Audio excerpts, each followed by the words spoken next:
starting behind Shamu. I assure you, the event is unfolding. While we await of a special guest, I welcome you all to this important gathering. As we all know, this event marks a watershed in the history of the Motion Picture Practitioners Association of Nigeria, MOPPAN.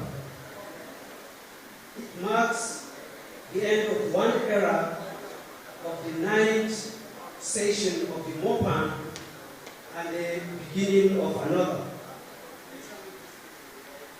You'll believe with me that this roundtable is targeted to enlighten and create awareness to all practitioners in the movie motion picture industry. Again, while we await the arrival of the chairman of the occasion, I sincerely register our apologies for starting late. Meanwhile, I will call on a volunteer to give us an opening prayers. Madam Murtala Masoye Rasulu, could you please give us an opening prayers?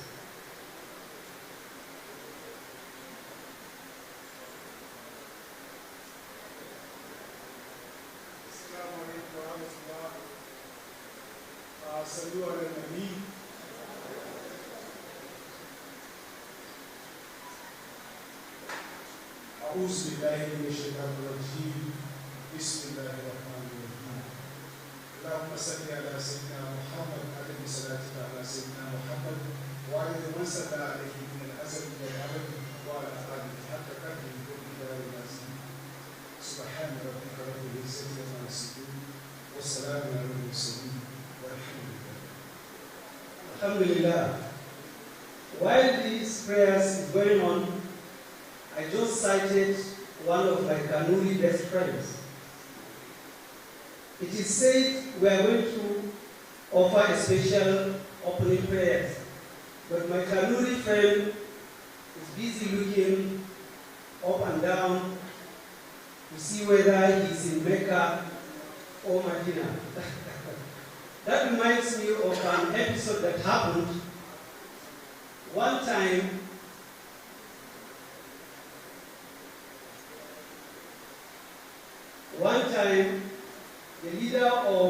One of the leaders of Kanuri visited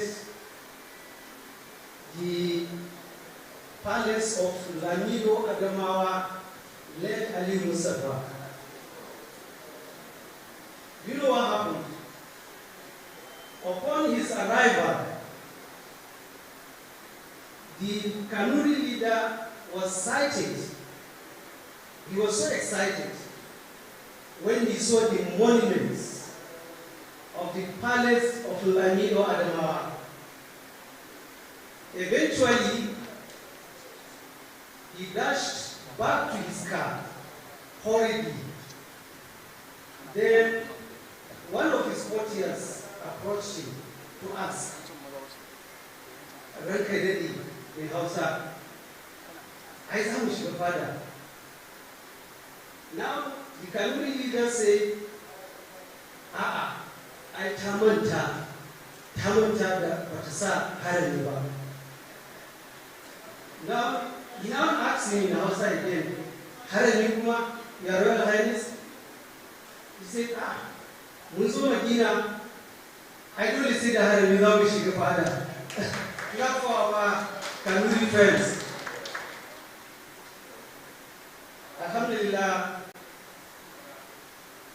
I once again sincerely welcome all of you to this round table on capacity building for virtual film development for film practitioners. I bet you today MOPPAN is going to mark yet another history. The journey from analog to digital is inevitable.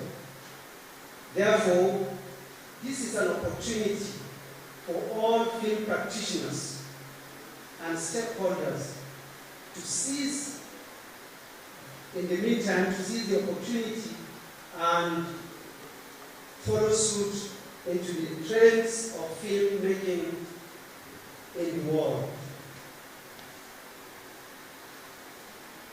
Without much delay, Mr. Chairman,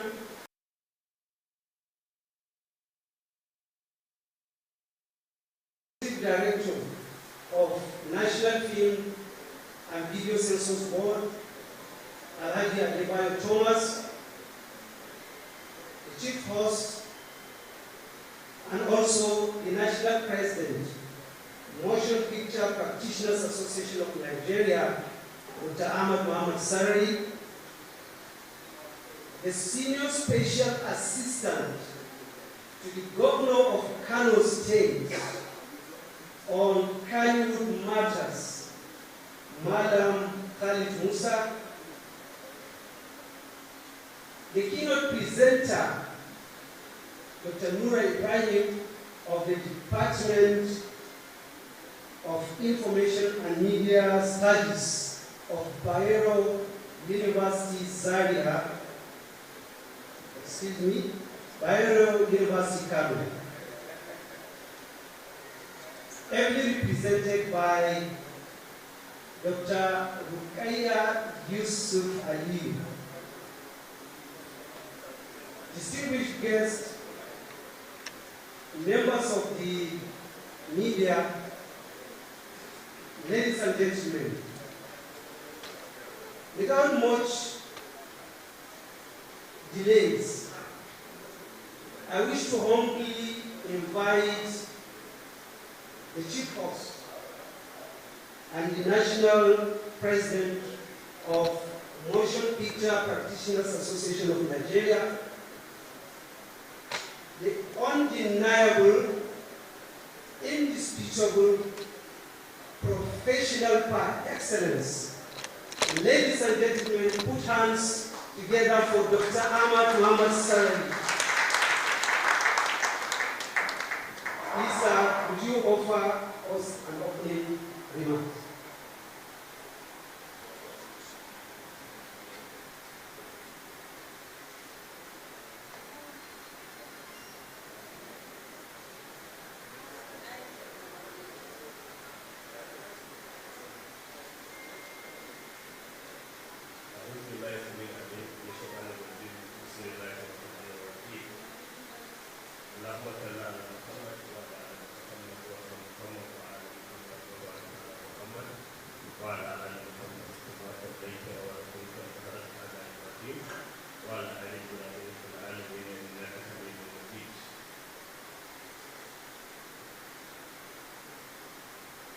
Mr. Chairman, where is here to our right? The Chairman for Dr. Six, Motion Picture Association of Nigeria, Secretary General MOPPAN, the Special Assistant, Special Senior Assistant to the Governor of Kano State, and Kannywood, Madam Khalid Musa. Respected elders, Chairman and Secretaries Executive from various chapters of MOPPAN, Chairperson of K1, and her entourage, staff of non-regional office of the National Bureau of Boards, respected invitees and guests, members of the press, Assalamu alaikum wa rahmatullahi ta'ala wa barakatuh. Farko kamar yadda mai gabatarwa ya faɗa, ina ba mu haƙurin fara wannan shiri namu ba bisa lokacin da muka tsara. Dama ne tsari namu ne da kyau lokaci kuma Allah ne ke tabbatar da yadda za ina da farin ciki a wannan rana. Allah ya kawo ko wannan taro mai muhimmanci. Wannan taro ne da yake nuna mecece MOPPAN, menene aikin MOPPAN, ya ake so MOPPAN ta zama. A cikin kundin tsarin mulkin MOPPAN da inda take abin da aka ce shi ne MOPPAN babban aikin da shi ne ta ba da ilimi, ta koya yadda ake aiki fim, ta koya tarbiyya wato ethics na harkar fim, ta koya maka in kai producer ne, in kai director ne, in kai waye ya za a kai. Duk sauran abubuwa na fulani ko musu haƙi a aikin MOPPAN. Wannan abin da na faɗa ga wasu da MOPPAN na a gabana shi ne babban aikin MOPPAN. Saboda haka a wannan zango da muka samu na shugabanci na biyu, abin da muka dawo fara zai da hankalin shi ne ilmantarwa ba da ilimi. Da Allah kafin na ci gaba da kuskure ba a dole din da kima speaker na wannan occasion din ba, Dr. Nura Ibrahim, wanda bai samu damar zuwa ba, fituro abokan aikinsa Dr. Rikayya Yusuf Ali abin akwa ya welcome them. Dr. Rikayya kira ka ba mu shahidar mu ilimi. Babban abin da yake damu mu a wannan masana'anta a yau, in ka kula a labarin rika a shafukan sada zumunci gaba ɗaya za mu ga cewa babu da matsala shi da social media. To yana ga cewa kafin a ɗauki mataki, kafin a ta sukan mutane ana zagin su, kafin a ringa korar mutane ko kuma hukumomi suna kama mutane, haƙƙinmu ne mu fara ilmantar da mutane wai menene wannan social media da ke kula. In aka san me social media, menene amfanin social media, menene illolin social media, ta yaya ake neman kuɗi ake arzikin social media, ta yaya ake aikin haɗari wanda bai dace ba na bada tarbiyya na sace-sace da social media.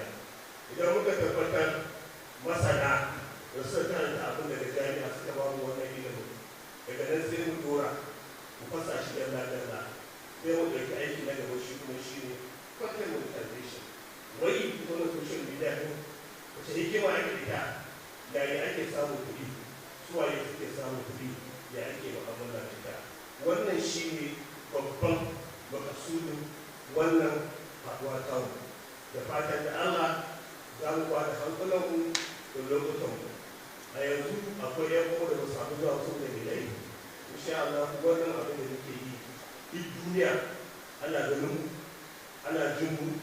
In ma wani bai samu zuwa ba ka tura masa link, ga shi nan muna da shi da tambaya kuma da zai da baka gani ka tura mishi zai ga abin da muke yi, zai ga abin da muke yi a wannan waje. Na san za mu kuma za mu watsa da shi ne za mu ji yanzu a ilmantar da mu a kan social media. Da aka ilmantar da social media za mu panel, za mu kira wani daga cikin mu mutum uku ko hudu su yayyanka su daddasa wannan bayani daga social media, a tattauna a yi tambaya. Sannan idan shi babban ya shigo, shi kuma zai yi magana a kan da ba kuma da kudurin ma'aikatarsa a wannan waje, sannan shi ma mu zauna mu daddasa abin da a cikin ɗan insha Allah. Da fatan kowa za mu taro lafiya, yake cewa assalamu alaikum wa rahmatullahi wa barakatuh.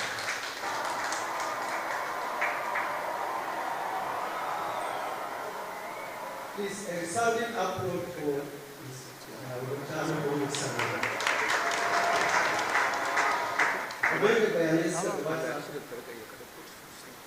wannan taro da muna kan jiran isowar shi shugaban taro, wanda kuma shi ne babban darekta a hukumar tace kulkulai ta ƙasa.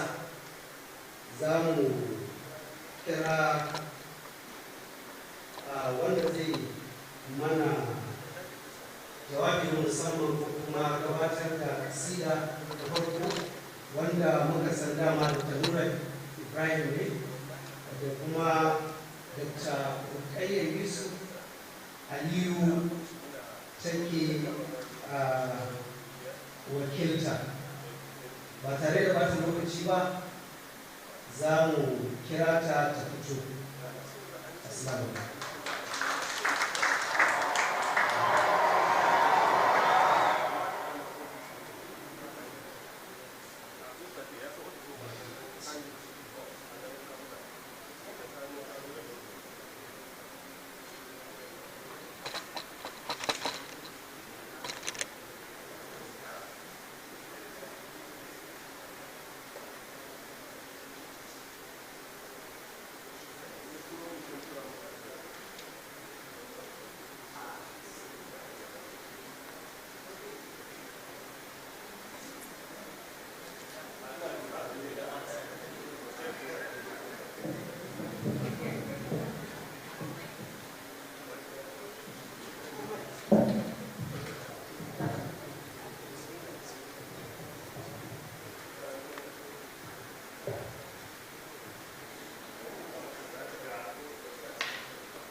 Jama'a assalamu alaikum.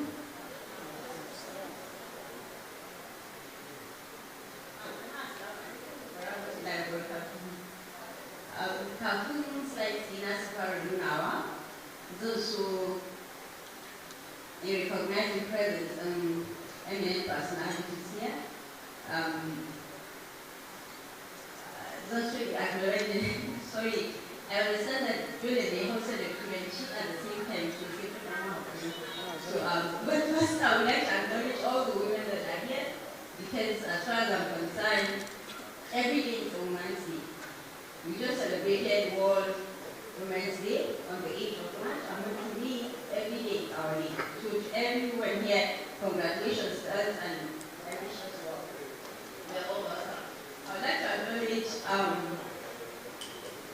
MOPPAN President and the President of the Town of Surrey. So thank you very much for inviting Dr. Nura, and Dr. Nura said to me to represent you. Thank you very much. Manager of the Clinic Amigo, who I experienced him as a father, and a very good guy. So you're welcome, and thank you very much for being here. All other eminent personalities, I recognize you, and I really appreciate your presence, and that you're giving me attention for this presentation. Anyway, I'll be talking about social media, its uses, implications of misuse, and what have you. So a takaice da abin da zan na magana akai, a kuma abin da zan gabatar da makala ta akai, ita ce yadda muke amfani da social media wato kafafen yada zumunta na zamani, sannan kuma yadda muke amfani da shi inda bai kamata ba, sannan kuma zan yi magana akan abubuwan da ya kamata ko kuma yadda ya kamata ne amfani da shi saboda mu cimma burukanmu daban-daban na alheri. So, by way of introduction, ina so in ce mun san dai cewa social media is something that has come to stay, because ba wai ya ta'allaka bane ga wani shashi ɗaya na duniya, ko kuma wasu mutane abu ne wanda zamani ya kawo kuma sai mu ga cewa muna so ba masu yawan mu nan ba za mu iya explaining ma yadda aka yi fara amfani da social media ba because zamani ya kawo dole muke amfani da shi kuma sometimes muka yi tunani ma sai mu ga an nama kuwa rayuwar za ta yi kuma a ce ba social media especially ko a ce ba waya. So these are the things I'm going to be talking about. So my slides are on. So the first is the cover page, which is social media benefits and ills. Wato su wa'annan kafafen yada zumunta na zamani menene amfanin su kuma menene illolin su taken ma'ana kenan. Ko kuma ta nace muku ba ne kamata ne delivery paper nan ba. Dr. Nura Ibrahim da ne shi ne ko ogana ne shine baya nan an kira shi kiran gaga a Abuja shi ne shi da ana zuwa da shi presented. To duk abin da zan faɗa abin da Dr. Nura ne gaske sai shi ne kawai na wani kawai gabatar ne. Next slide.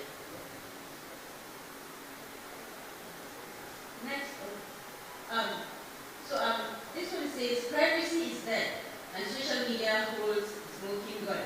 It's a quotation from P.T. Cashmore.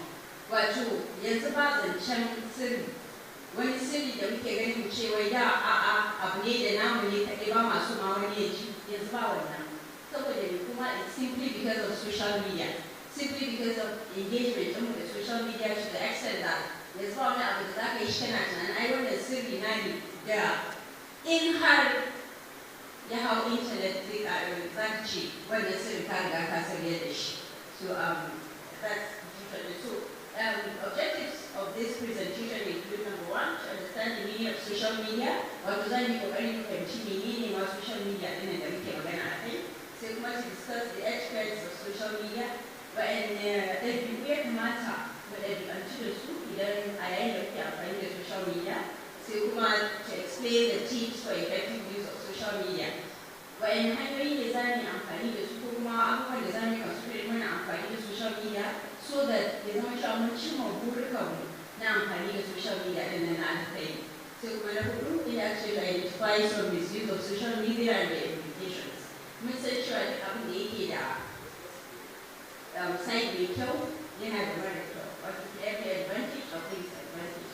Sannan kuma sometimes kamar social media ɗin da sai ku ga cewa ba wai social media wani wani tsoro bai da kyau ko kuma yake sa ni wasu abubuwa a'a ɗabi'unmu kuma yadda muke amfani da shi shine suke sawa ya zama social media na da illa ko kuma bai da kyau.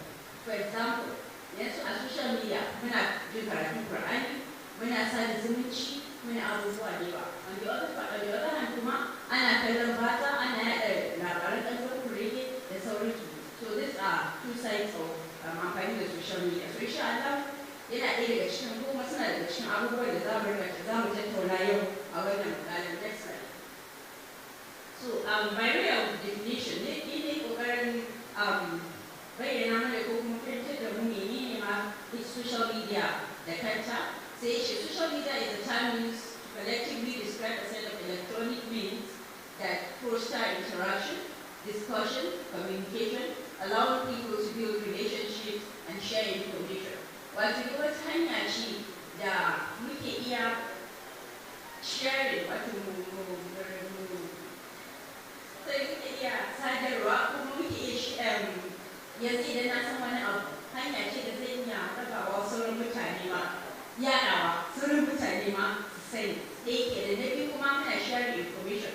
Yanzu for example abu ya faru ni kullum example da nake bada shi ne da idan aka mana rasuwa ko wani abu ya faru sai daga sai ya ɗauki kwanaki kafin mutane su sani don sai an rubuta wasiƙa ko an tashi mutum gari ya gari ko kuma ni an samu wani ɗan saƙo ya je ya ida. Domin yanzu muka lura mun ma manta ana wannan because ko posting letter da ake a post office duk mun manta da wannan ba dai wani abu saboda social media. Yanzu abu na faruwa a inda ya faru yadda ya faru yanzu na an yaɗa shi. So this is one of definitions in the chain they captured. Say on a personal level, what okay, wannan first definition da na bada an yana kokari ya bayyana wato a tsakanin mutane da suke amfani da social media. Sai kuma ya ce a karan kan mutum a ce a wajen mutum shi kaɗai amfani social media kuma yana zama people tend to use social media to share photos, especially mata musamman da with a lot of pictures, the young people muna hotuna sosai, akwai wanda ne wanka zai hoto zai ce duk abin da yake abincin da yake komai inda yake and everything because of social media sai ga mutane suna ɗauka suna share.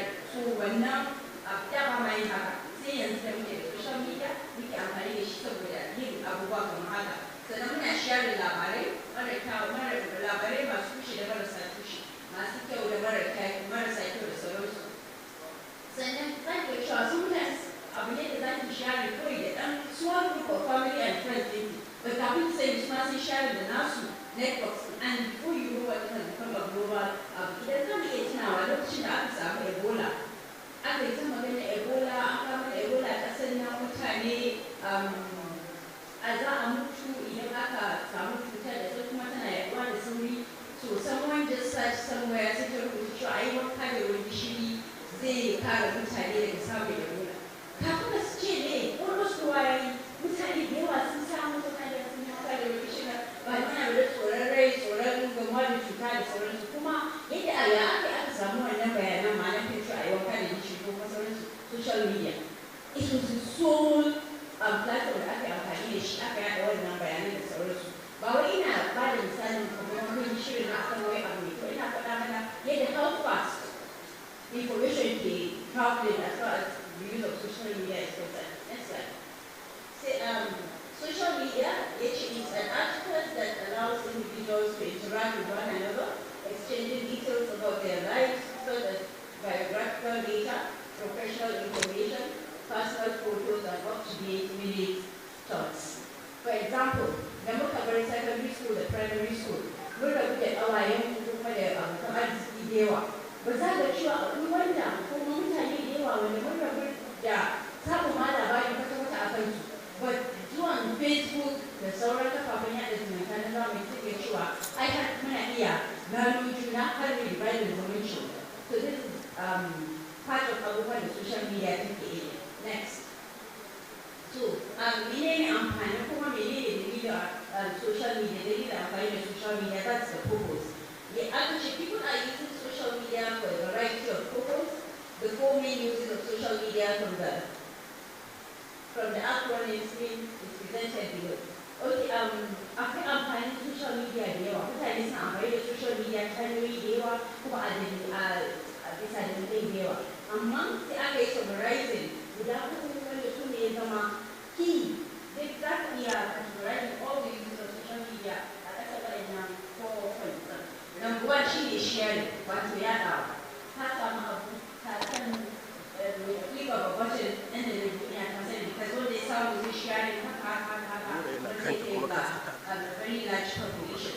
Sai learning, muna koyan abubuwa da yawa a social media. For example, there's most of the things that we see consult social media or internet platforms saboda mutum baya ya ma ake kaza.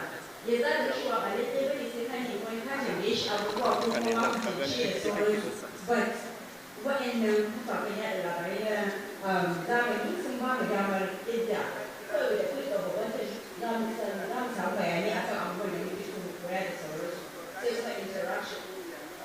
For example, lokacin da COVID ake COVID ba ta last year nan ana lockdown ana zaune a gida da sauransu abubuwa ba su tsaya ba da farko ana ganin cewa kamar an ce ai ba ta karo ta ce ba wanda zai fita ayyuka da komai zai tsaya kasuwanci da komai zai tsaya ba sai muka lura za mu iya tuna cewa a lokacin aka fara amfani ko kuma aka ƙarfafa amfani da kamar Zoom meetings da sauransu wanda people suna zaune a gida but still an ba su da kuma social media ta ba su damar yadda za su interacting da sauransu.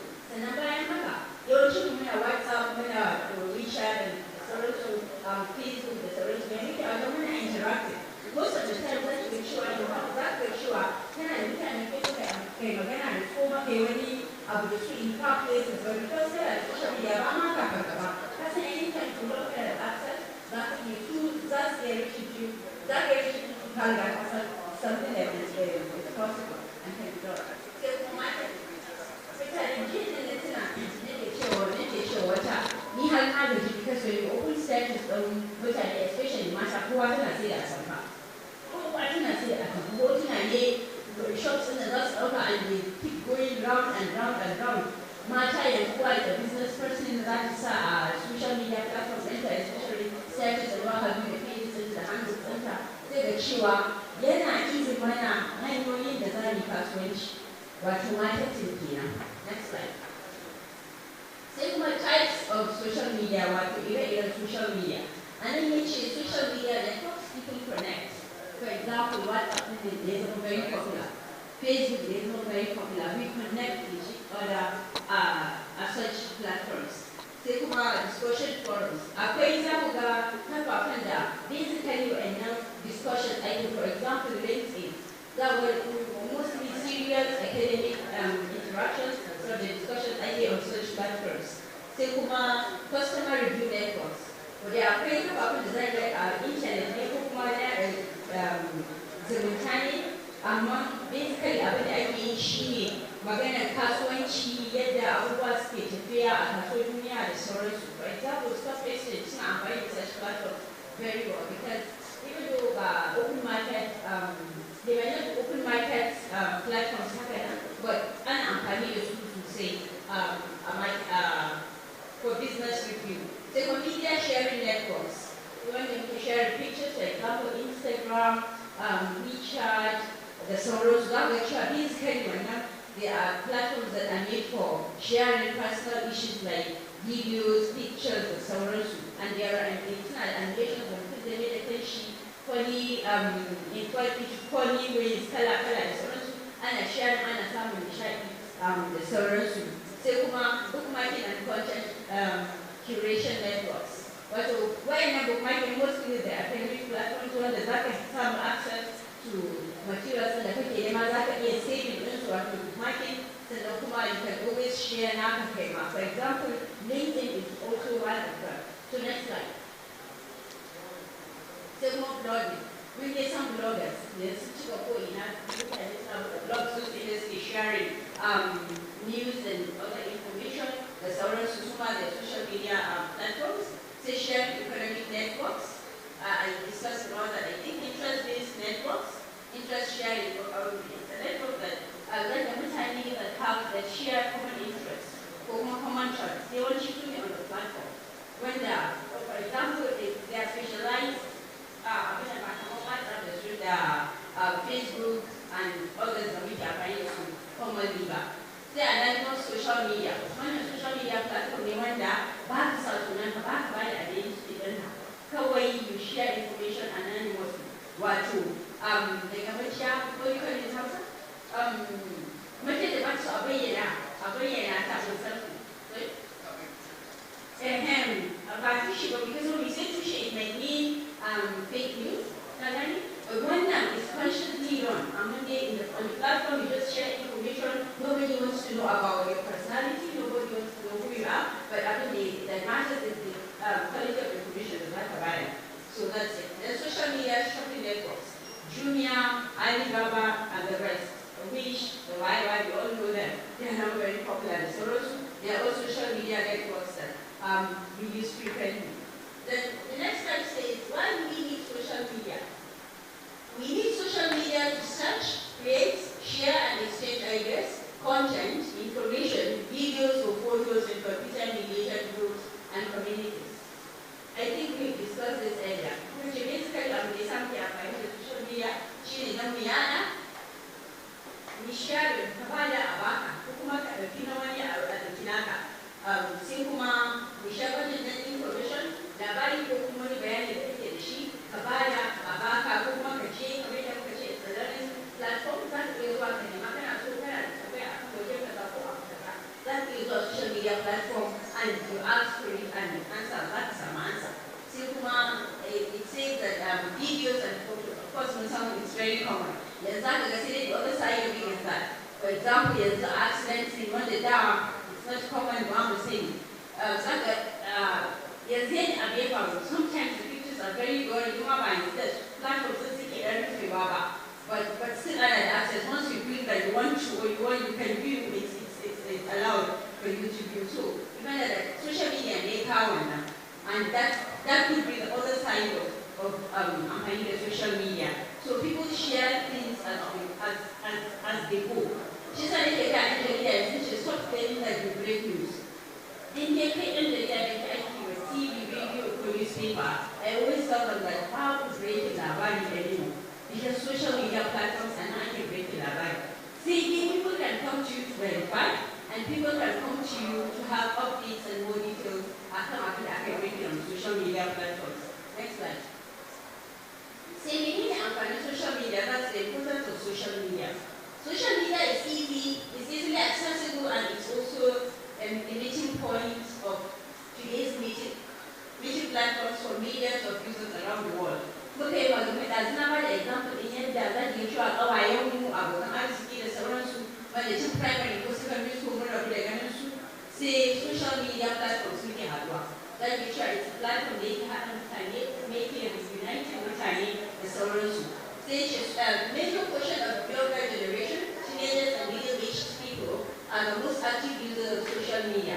I think you'll agree with me that yanzu idan ka samu dattawa ba lalle bane ko da ake sa da smartphone sai da su dai kawai su waya highest su text. So an sauran su text ba su cika amfani da kafafen da yadda yara matasa suke yi. Dan yanzu abin zai ba zai ba mamaki kamar ma da amfani da haifan yara. A child of 2-3 years zai da operation waya kai kawai abin is unimaginable. So abu ne kawai zan yi shi zamani ya kawo an sai ne musan da zaki ma ne mai amfani da shi the right way against the wrong way. The social media opens possibilities of direct access to clients without any third-party intervention. Yanzu ba sai muna neman agency, ainihin agency da yawa social media ya take over. For example, yanzu duk inda kake kana kunshi adadin ka za ka yi tafiya za ka iya kuɗin jirgin ka. Ba ka neman wani agent, ba ka neman wani da zai intervene ko kuma ya tsaya maka go in between pay da access wanda suke neman access da shi ko ba sauransu. Social media ne ya kawo mana wannan opportunities ɗin da sauransu.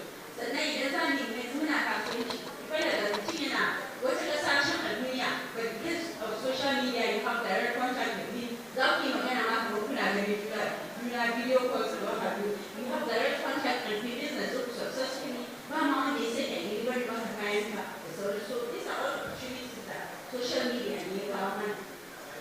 Say advertising through social media is pretty cost-friendly compared to costs incurred by print, TV, and other traditional media platforms. Wato, mutane suna amfani da social media platforms ɗin su tallata kayan su ko kuma wasu services da suke da shi offer. Shi ne aka ce to, idan aka compare to cost ɗin da za ka yi, bari ba ku misali, yanzu idan za ki buga wani bayani a page ɗaya a jarida bai kasa da $700 yana ji a ƙasar. Publication ɗaya rana ɗaya just one page bai kasa da $700. To same content and even more that is shared on social media platforms and you reach far more people than that reach on any of the traditional media platforms. Yet at a very, very no cost. Because when you compare the cost of traditional media advertising and advertising on social media, you find that you can't even, they're not anything close. So it's more advantageous. Next. So what is the power of social media? Social media.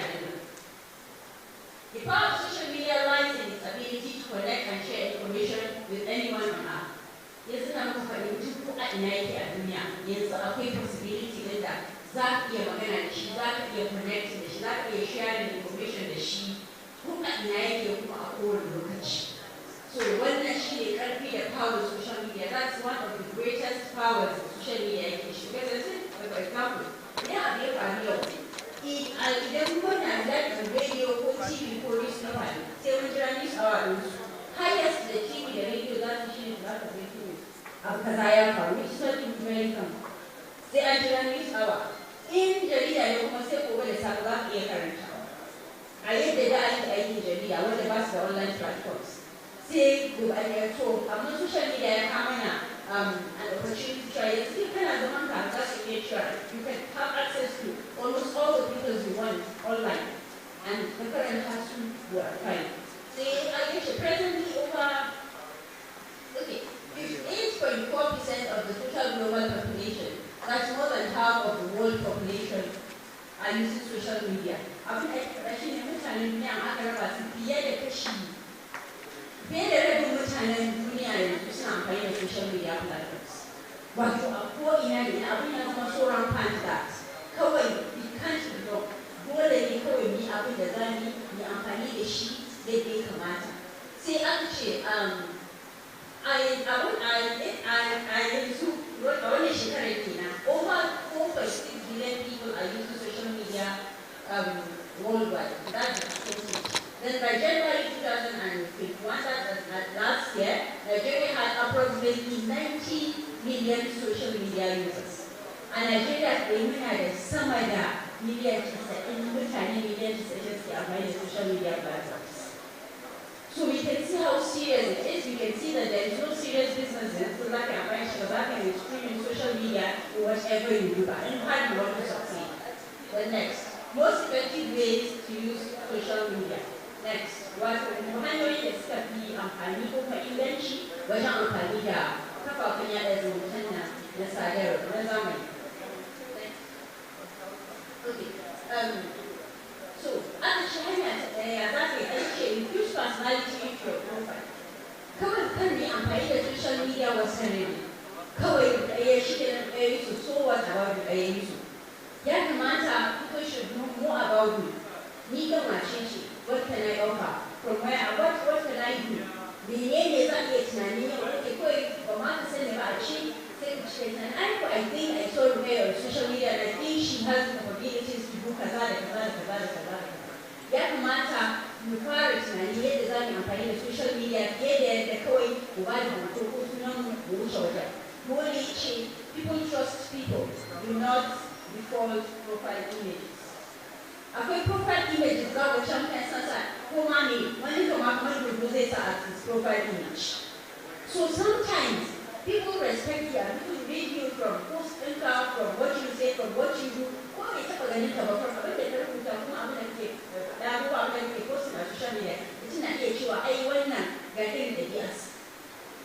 So duk sanda za ka amfani da anything as profile picture, even if ba hoton kanka bane, at least zama you are portraying something like peace, morality, da sauransu.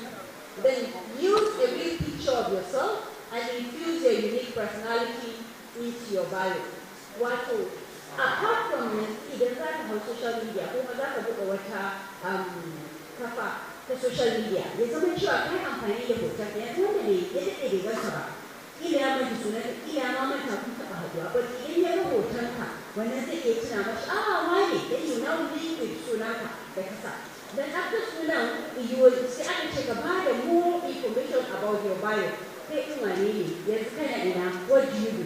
However, akwai limitation to how much information za ka bada. But akwai critical one wanda ya kawo zama cewa dole ne ka bayar so da mutane su san ma menene unique things about you. See, this generates interest and encourages people to not only follow you but relate to your passion and keep an eye on your posts. Saboda yanzu for example, idan na rubuta na ce a social media ya ce ni suna na rubuta Yusuf Aliyu. Ni ɗaliba ce a tsangayar koyar da ake jarida ta jami'ar Bayero, for example. Ina iya yin abubuwa kamar ina rubuta success stories for projects da sauransu, ina iya yin presentations, ina iya yin kaza. Za ka cewa wani lokacin ba sai mutum ya san ka ba, but what he is looking for is competent. That he might decide to try you. To wance ta ce this are the things she does. Kuma interested in haƙƙin mata, kuma interested in haƙƙin ‘yan ƙasa, kuma interested in kamar yadda a ce da conflict prone areas ɗin nan yadda corruption da sauran suke going on. I'm interested in that. So that is why anything you have anything or want any information about abin da na ce I'm an expert in it, you always refer to me. And especially idan ina amfani da wani platform ɗin nawa in tune with the bio da na bada.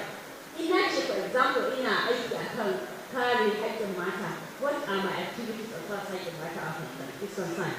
Me nake cewa ina magana akan haƙƙin mata? Ina right know the kind of abubuwa da suke unfolding as far as haƙƙin mata is concerned da sauransu, so things like that. Next slide. Always make and share the meaningful information. Idan Allah kan muna amfani da social media platforms ɗin mu kawai dan mu ma wani wasu suna yin mu ma za mu zama mana bari mu biya ne mu sha kiɗa. social media ya zama cewa ne amfani. Shi yasa idan za ka ga dole mu zama muna da wannan sense of news judgment ko kuma information judgment. Duk abin da za ka rubuta kar ka zama careless about it because ka tuna repercussion ɗin, ka tuna iya mutane da za su iya ganin wannan abu, ka tuna iya amfani da wannan abu zai iya yi ma mutane da sauransu. Sai ce choose a topic or several topics that are near and dear to your followers and consistently provide valuable information. For example, na ina kare haƙƙin mata yanzu idan muka yi what do you call it platform ɗin ne Northern Hibiscus. Mata da yawa na Arewa suna yi kuma parts of the North. Mata da yawa na Arewa suna yi ba don wani abu ɗin it's a platform that ake sharing abubuwa that go to do with mata a Arewa. So because an san haka a duk kana yin wani information akan mata you do that.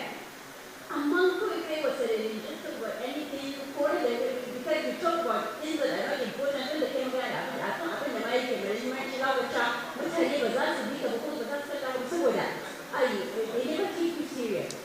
So you build your reputation through your social media use. That will allow you to position yourself as an expert in that area, and your followers will come to rely on the valuable information from you. Mutane sun san cewa ai wance ba za ta rubuta abin da ba haka bane as far as this is concerned because she's an expert and she has an interest in particular issue da ake magana. Now if you stay on top of the latest and greatest, try to break the news to your followers as you get them. Idan kuka samu wani bayani akan interest ɗinmu da muka faɗa a baya ɗinmu, akan interest ɗinmu da yake nunawa duk a post ɗin da muka yi, because people read you from what you post. So idan duk sanda muka samu wani information, kar mu yi judge ko kuma kar mu yi nauyin kafa akan wajen yaɗawa. In har mun san information ɗin nan daidai ne, kuma sai mu mutanen da suke bin mu amfani mu yaɗa. Nan da nan mu yaɗa. Sai dai we should be very careful in the quest for being the first to tell the story. Kada ya zama cewa muna yaɗa labaran da ba haka ba. Because no matter your followers, no matter your credibility, idan yau ka yaɗa labari, gobe ka zo kai apologize ko wani da suka san cewa ba haka bane, certainly za ka yi losing wannan credibility da once you do it continuously. Sai yace that will increase the number of shares, likes, retweets you get and will foster the conversation around your page and or handle. Wato in kana bada muhimman bayanai sahihai za ka ga cewa nan da nan followers ɗinka will retweet, su ma za su ƙara yaɗawa, za su like shi ta ga an ci ai followers ɗina suna da yawa a social media. So it depends akwai abin da mutane suke nema before su follow you. Idan kana ba su shirye, kana ba su labaran ko kuma information da zai amfani gare su, ba za su follow ɗinka ba. Ba idan kana faɗin abubuwan da suke musu amfani yau na bi na ga labarin na sahihi ne kuma ya mun amfani information da na samu, certainly go to them. Idan kai I will like, I will retweet, I will share and what have you. So next, asking your followers a question is the best way to engage them and get some valuable information in the process. Kai mu zama cewa kai mu kullum you just sit down, dish out the content baya, ko kuma ka zura ka yi rubutu ko bidiyo ko whatever ka share, ba ka ba mu viewers ɗinka damar su ma su faɗi nasu ra'ayoyi. Zan ba da misali. Idan muka duba wanda suke rubutu a columnists a newspapers, there are days za mu ga kawai sun yi suspending rubutu. All the publishers, comments and feedbacks from their readers. It means they value reviews in them from their readers and they are really appreciate. That is why has to be one that pages tonight. So a social media ma dole za mu yi haka, kuma dole za mu yi haka saboda, yes, for example, idan misali status in WhatsApp, in ka sa a status ɗin sometimes har haushi kake ji mutum ya gani bai ci komai ba, kai ka san ya kamata ci wani abu. So things like that. Amma idan mutum ka ba shi rashin tambaya masa, za ka cewa people would like to answer. So shi ne yace from time to time ya kamata muna kokari muna engaging followers ɗin by instead of kullum muna ga mutum ai gashi abin da kamata ko gashi abin da ya faru da su, muna tambayan questions from time to time. And kuma response ɗin nan this time zama su ma they are actively engaged in the communication process. The social media also consider engaging in chats. Yes, but Allah kana da social media followers da yawa, kada da cewa kai ya suna damuna da zai no, you are there for people. Mutane su kake nema as far as social media is concerned. Therefore, you can consider in my personal chat, sometimes you have to complete whatever, can also reply, because that's the only way they know you value what they say and how they follow you. The social media is more beneficial to you when you provide value to others. But abin san kai ba. Ni magana abin da ya shafe ne, shafe kasar. Things like that, then I encourage mutane to keep following you and see value in it and see you as a credible person. But in kullum magana is about ni san kai ba selflessness. You find that hey ya wannan ni san kai. Shi sa nake mana we should be very careful because daga abin da muke rubutawa ko muke pictures da muke sani mutane make a lot of meaning to it. And at the end of the day, our credibility, our trust, and everything that mutane that's about depends on what we write, what we post on our social media handles. Next. Say be generous, promote others. Abin da naka kar ka zama cewa kai kin san ka yayi yawa. What is it that you do to promote? For example, yanzu ina following ɗinka, kuma ya following ɗinki a social media platform. Ni ma sai na post one abu that is of importance. Because of your uploads, if you say ki sharing nawa, ko kuma ki retweeting nawa ni ma, kin yi promoting ɗina. Tunda ke kina da followers masu yawa, in kika yi promote, in kika sharing nawa, ko kika retweet abin da nasa, za ki ga cewa ni ma duk followers ɗin da naki at least will see, some will share, some will like, some will popularity we have on social media platforms now. Say, make sure you share, like, or retweet your most passionate followers, accept this. Thank them and link to their social properties. And for example, people can separate. Can you tell you a star, you are a hero, a share social media, share followers to people? No, we must find time to appreciate that. Find time to appreciate what they do. Create some interaction beyond the wider interactions, I guess. So say recommend others and their works. There's no sure if you know someone on social media, it doesn't have to be a personal business on social media, even if it's just on social media. And if you have any opportunity to promote people, let's promote them. Next. Then craft your message, make, customize, and choose. Once I make it said, make sure your content stands out. How do you make your content stand out? What social media, yet standing out in such a way that it's unique. The bring it, put that in and when they're unique. Yes, for example, I think that's about updates and not only if I free. For example, let it be that page tone and style and presentation is different from the usual. How does it directly affect people? What business should people have? Or what concerns should people, for example, Nigerians have as far as what's happening in Ukraine? Distancing and so on. So try to create empathy. Try to put people in the shoes, put in the picture of great Abbas, Kuma, most likely person is saying, now will make more sense than just telling that, so what? Then customize your post. When you post or retweet, customize the copy and add your own choice. For example, I just talked about retweeting, tweets them, or sharing, post them, what time is it away. It's not exactly how don't just share. Idan just for example, that's our Facebook, and then also be sharing. Can share this to a can customize it in such a way that they might now add your own thoughts. I can now thoughts. So that everyone you're creating, you're saying you buy the idea, you're not just sharing, you also share the same interest and idea and opinion about whatever that you're sharing. So you must choose. Post a link. Choose a code or statistics from the article that you thought was impressive or interesting and tweet that instead of extras. So whatever that means that idan that get tweeted, kuma that get sharing link, ka ɗauko wani abu a cikin wannan article da kake so ka share link ɗin shi dan sa mutane.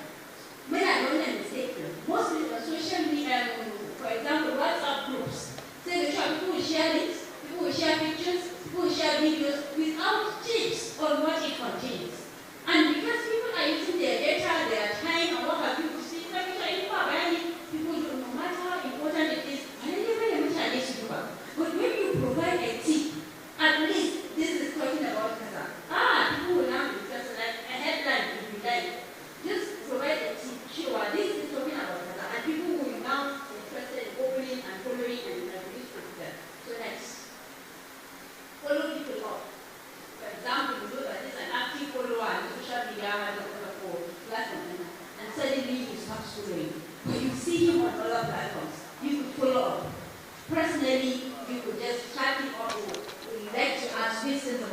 while in silence. So this allows them to connect with you personally through direct links. You can chat with people personally because the person whatever are directly done. And you expand your social network. When you do that, you create empathy, you create that connection. Tie is much stronger with people. Because for example, you know that connection. It's human, it's touching. You will feel, he's identically, he will even remember my name. I feel when I'm not I'm feeling nothing, but I can't even remember where I went. And that plays spirit. But when he calls on you, we are there. So things like that. So when you identify with people on social media, you directly nail them. So she even recognizes that I follow her, and it's then from there, more and more people will connect with you or reconnect. You stand a chance of making many invaluable contacts when you are. So when you connect with, when you always welcome new connections, when people want to send friend requests, I'm not saying that people should admit all, accept all requests that are coming through, but at least check and see if they are valuable people that you would like to connect with and they will add value to your followership. Please do. Because many times you find that it's disheartening when you think someone you need to be part of followers and you send a friend request and just be lost. I mean, it's somehow. Even if you're following my perception because there's something that you're not telling about. Maybe that reminds me of something that happened yesterday. As I was going back home, it was in the night.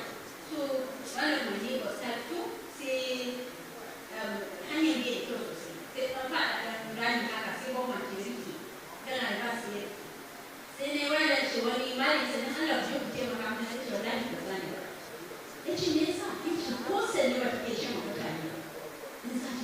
So you can see how as simple as a look, means. So it is on social media. If you ignore people, you don't talk to them, they send messages, you ignore back or you ignore back, just because you don't kind of followers. I'm telling you, you're going to use your followership and it's going to have a negative effect on you. Next. So essentially, tips on effective use of social media. What are the things we should do so that our use of social media will be effective? Question number one, please tell me the role of use of the social media.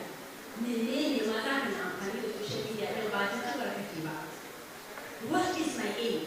I have a political affiliation, for example, and I want to use this social media platform to advance my affiliation to political party.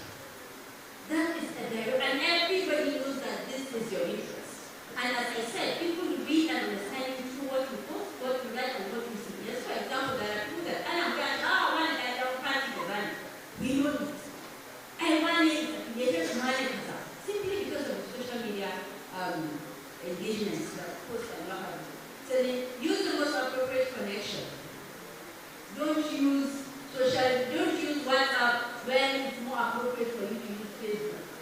Or don't use Facebook when it's more appropriate for you to use Instagram or other platforms. So you have to define when follow people, target audience before you now know the first connection you're supposed to use. Then ensure active engagement. Active engagement entails asking questions, allowing people to interact with you, say their minds, share ideas, brainstorm, disagree, to agree politely, and what have you. So then share great content. Content don't provide enough because it's also issues. Then they put one and they share it. It should be meaningful. It should be great. People should feel like, yes, this is the content I know I will purposely make out time to go through or to read, to watch, or what have you, because I know it's great, I know it's valuable, I know it's credible. So know your worthy competitors. This means there are people that naturally, whatever you say, only can will counter it. It's not all competitors or haters or whatever you decide to cover, it's not everybody exactly. It's not everyone exactly there is an open competitor. But for example, if you share like minds, sure it's a cause you are trying to protect, Shiman is trying to protect, even though interest and appearance could differ. That one could be a healthy competition. You could engage in But one is the kawai, akwai mutum da duk abin da za ka yi na ba za ka bari shi. So forget about such competition. They are not worthy competitors. Competitors, when they just add value to you and to themselves, to the competitors. Next. Carry out audience analysis from time to time. Audience analysis, you don't have to do like big academic research or what have you know. But from followers in the post to the surrounding, you could look back and see what the that are credible, they are right, they can be considered as right-thinking members of the society that are following you. What are they saying? How much do they share you? How much do they retreat your tweets? You understand things like that. If that is falling, then there is an issue. But if it's increasing, then you can maintain and improve the tempo. The next, provide common ground, mutuality and respect. Whatever we get and respect over time.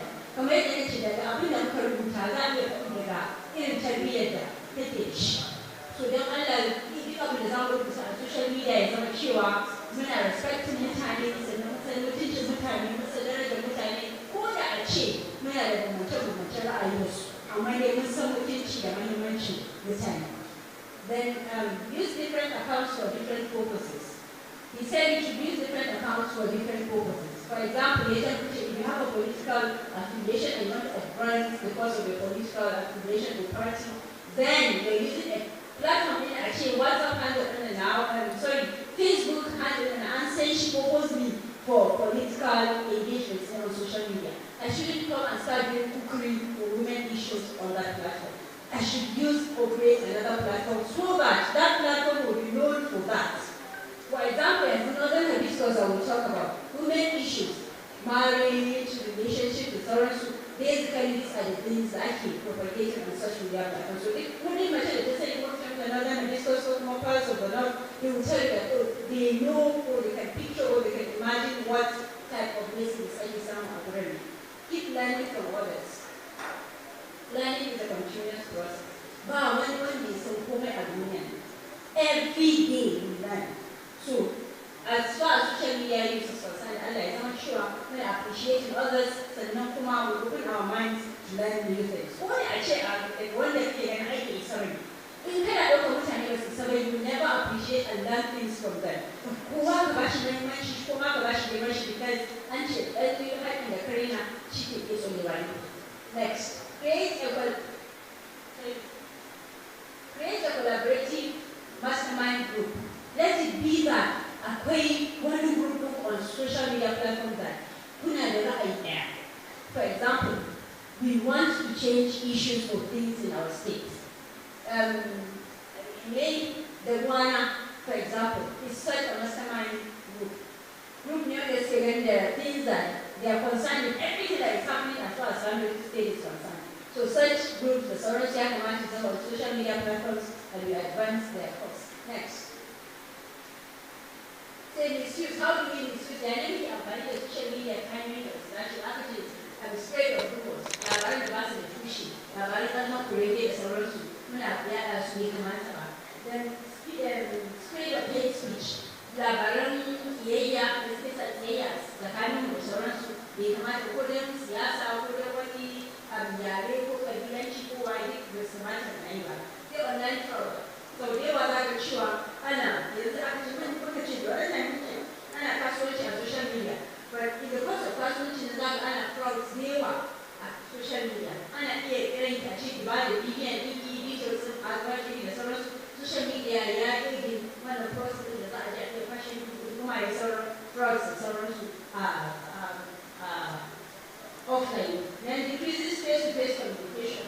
Yes, da samu ga cewa kuna zaune da abokin ka wanda da kuna iya kwana kuna gida, amma yanzu kowa LOS. That's the other side of use of social media.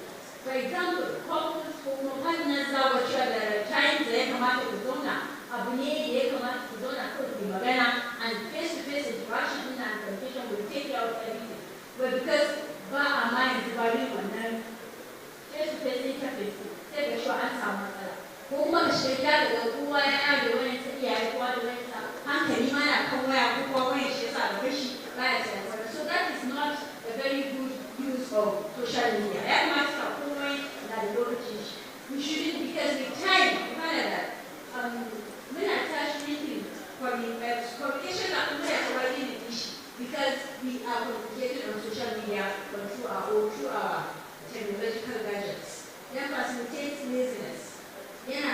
very lazy. What does it mean? For example, because you see a lot of students assignment, oh, that's this for one thing. So it makes them lazy. All I want to say about it, she said, actually, when you go and read the paper, or read lessons, between references, and when you go, you take a little time in the newspaper, and you check it, but you'll do, someone will just go online and do everything and just it makes them lazy. Without even reading the surroundings, focus, someone is out. It causes distractions. So the shopping app will be much more to social media and have any kind of attention. Machine is already happening at WhatsApp, more social media, the fast attention to women. Which is much about the attention to have on one of the very important points about how you because social media and sure we are aware of the social media, there are issues, marital issues at the time. So these are very serious things. They might not, people might think that it's not, they're not really relevant, but I'm telling you, it's like when you overlook Abubuana and then I pay you. Effectiveness is becoming very serious. Then cyber harassment. That is, for example, just because people have social media, when people will just harass you.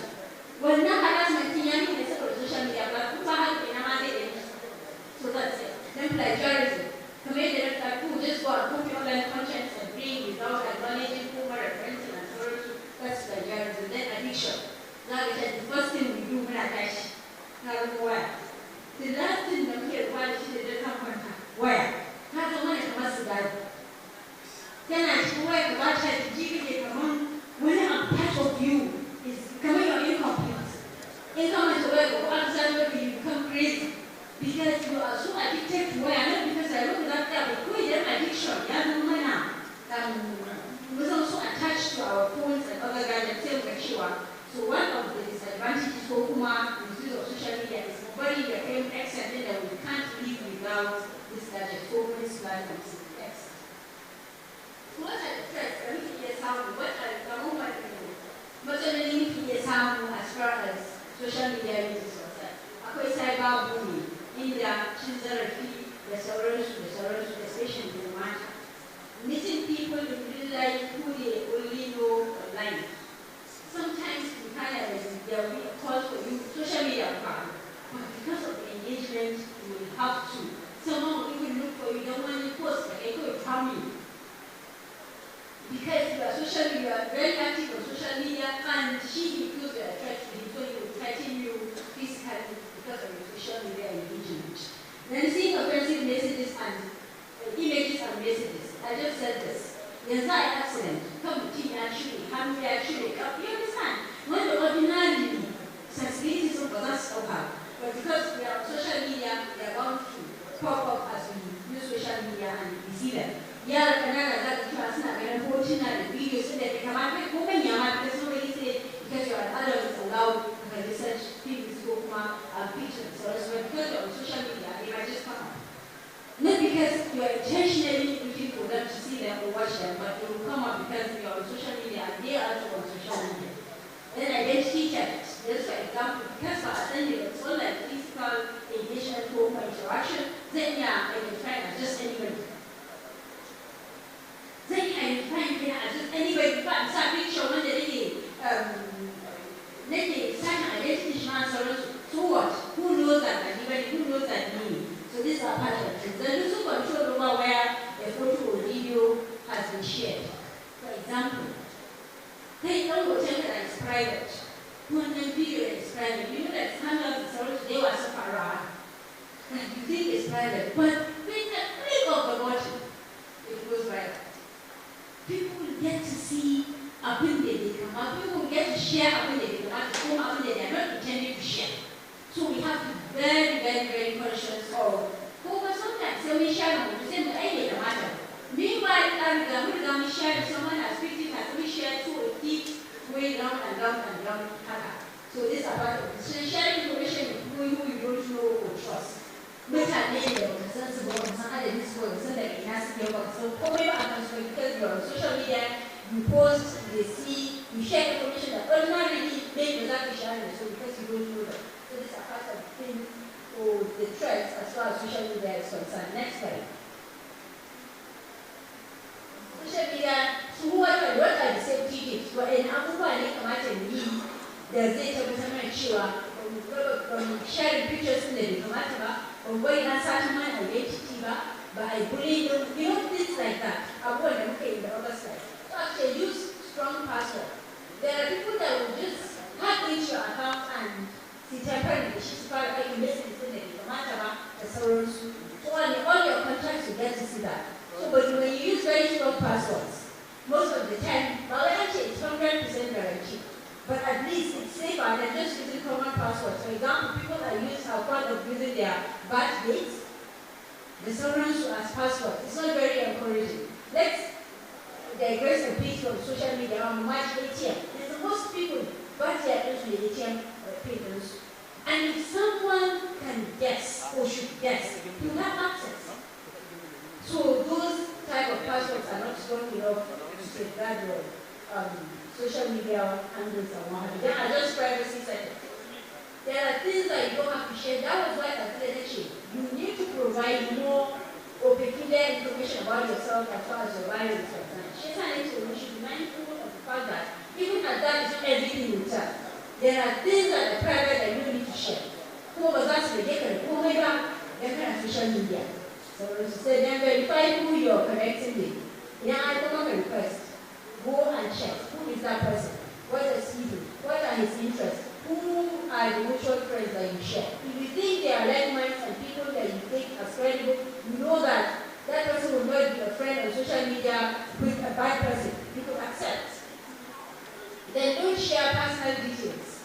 I am traveling, most of us are fond of them to I'm on my way to your prayers needed. I'm on my way to Abuja, I landed in Abuja, I'm in so hotel. I want to do Kaza, I want to eat, I want to go and see my friend. My child is going to school. I post a uniform with her. Especially in this area that we are in, no such information should be let out. You don't need to tell the world in the page, who is somewhere, who is doing something at each and every moment. So you don't have to share such things. And for you to ensure your safety, as far as social media use, so we have to remind you of that. Yes, it's very easy for people to go and kidnap you, your kids, and what have you. Casa, they see if someone doesn't know you, go to Casa, you come to Casa, and you realize one of the most expensive schools in town. It means he has money. Even if you pay through your sweat, it means he has money. That will be the interpretation. So we have to be mindful of all such things. In fact, they didn't carry we go to flashy places, we take pictures, we post on social media, people will like that at us. Because they are thinking that when our identity that came on social media is our real identity, which might not necessarily be our real identities. Then control what information is shared with the third-party apps. Committed methodology and everything that we share, they consider forming new social network. That's at government level. What goes online stays online. So we should be very mindful. Kafin ki tura wani magana ko wani hoto ko wani video, ka tabbatar cewa ko ma waye ko ma yaushe ba zai dame ka ba. A common example da zan bada shi ne kamar TikTok da muke yi. People see the ones where the suke so su gan tsare su yi waye because they feel TikTok is in vogue. Sai su gaza, su watsa. Not remembering that yes to come, sashen da ba ki so a san ma kin yi wannan rayuwar. It will come back. It's still there because it's on the internet, on social media, and it will always be there. So next, so what are the morals? What are the etiquettes that we are supposed to observe as far as use of social media is concerned? So here we have the do's and the don'ts. To know your privacy setting. What are these? The password, the tolerance, their privacy. They come your privacy setting. Have an objective. They don't try to use this platform to advance the cause of women, like to be for the cause of women. If you're using it for political gains and what have you, use it for that purpose. Then choose best platforms. What are the platforms that you think will give you more followers, more people to, as far as the type of posting that people can write on that platform is concerned. Then post positive content. Let's not be negative. Even if we are criticizing, we do positive and constructive criticism. Then be polite. It's an attribute of humans that we always want people to be polite to us. So we should always be polite as far as what we post is concerned. Then engage and post regularly. No matter how good your content or your post is, if you don't do it regularly, you're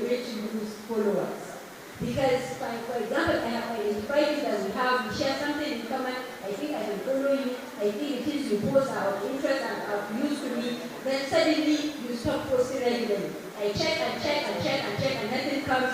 Suddenly I will stop checking and therefore you will lose my followership. Then you don't fulfill your invitation. Just what we said. I am in Abuja, I'm in Lagos, I'm in Bauchi. You don't have to do that. Pray for me. I have been in a location, I posted. Who cares? Who wants to know? Say you need to send your hand for free and you know. They don't post without reason. Just because people are posting, don't post. Always have your reason behind your mind for posting. Thank you. But don't post negative content. You shouldn't post negative. As I said in Jews, always be positive. Be nice and do what you want to belong to you. Don't engage online in online bullying. Online. Then don't ignore your followers. Always try to identify with them, appreciate them. You just say post, you just say commenting, post, you like, so that you know that whatever you agree or they agree is in line with whatever. So thank you very much for listening.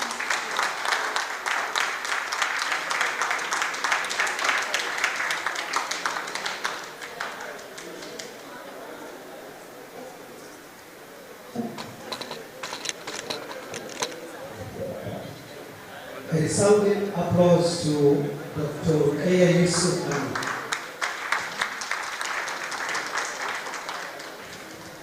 While this session was on, we received the chairman of this occasion, who is also the executive director, National Film and Video Census Board, Alhaji Adebayo Thomas.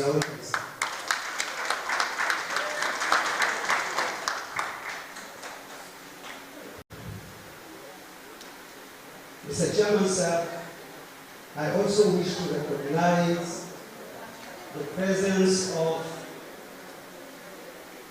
Malam Bala Anas Babilata, a known writer and a film director.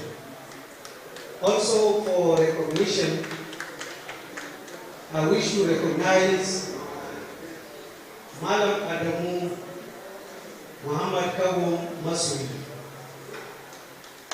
Also in our midst, we have Madam Ahmad El Kanu. Masu girma kamar yadda muka dan saurari wannan jawabi ko kuma a ce kasida da Dr. Rukayya ta gabatar mana, na tabbatar kowanne mu ya ɗauki ɓangaren da yake so ya tafi da shi a matsayin take away. Duk da na ga welfare ta shigo da wasu yan take away, amma take away din da Dr. Rukayya ta kawo mana a yau gaskiya har mai duburi za a iya kaiwa, saboda yan kanuni suna son irin wannan take away din. Kamar ma wannan jawabi gaba ɗaya saboda su aka yi. To, wanda ya kawo mu lokacin da za mu ɗan kira wasu daga cikin manyan baƙi su ɗan tattauna a taƙaice, su ɗan yi bitar wannan kasida da aka gabatar mana a yau. Muna sane da cewa a matsayinmu na yan fim ko film practitioners ko entertainment stakeholders, social media ya zama kamar tsatso ne a cikin jikinmu. Za ku yarda da mu cewa over time ana yaki ko kuma ce ana yakar mu da harkar social media. A baya-bayan nan mun ga abubuwan da suka faru, kamar yadda a cikin wannan kasida Dr. Rukayya ta ɗan cakko abubuwan da ya kamata da abin da ake kira a wani mayaji, abubuwan da ya kamata ka sani da inda ya kamata ka shiga da wanda bai kamata ka shiga ba. Haka kullum za ka tafi Dubai sai ka yi selfie, yani a jirgi zan tafi, musamman ma kamar waɗanda suke tahowa tun daga Kanuri in sun shiga jirgi sai tun a Tama za ga sun fara ɗauka har sai sun shiga jirgi na sauka ka ji suna Allahu mun sauka lafiya, saboda a tunanin su ba yadda za a yi mutum ya hau jirgi ya sauka bai tuntsire ba. Sannan na biyu, irin waɗannan abubuwa tsakani da Allah kamar yadda na ce ana yaƙar mu da shi, don ina da husuma da malam anka kawai sai a gani na shiga social media ina ta wasu maganganu, ina ta zubar da muru'a, ina ta zubar da mutunci da sauransu, wanda wannan yana play major role a cikin abubuwan da suke faruwa, wanda kuma Dr. Rukaya ta ɗanta kuma daga baki ɗaya wasu abubuwan da ya kamata mu sani. Kamar yadda na ce za mu gayyato wasu daga cikin manyan ma'anan su ɗan tattauna akan wannan kasida ko kuma paper da aka yi presenting. Ina kira gare mu da Allah mu mai da hankali, wanda yake sai ya ansa waya kamar da aka yi bayani yana iya fita ya excusing kansa sai ya dawo. Mr. Chairman sir, at this juncture I will call on Dr. Ahmad Mahmoud Salari, National President MOPPAN, Malam Abdul Karim Muhammad, the Chairman, Board of Trustees, MOPPAN, and the Senior Special Assistant to Kano State Governor on Kannywood matters, Malam Khalid Musa, and also the Vice President MOPPAN, Malam Nabi Kashman, to come over to the stage and discuss this paper.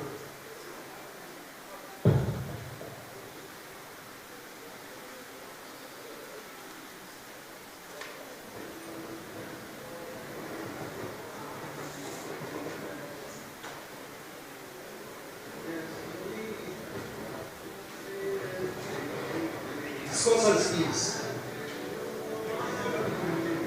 No, dan tapa musu ne ga musu.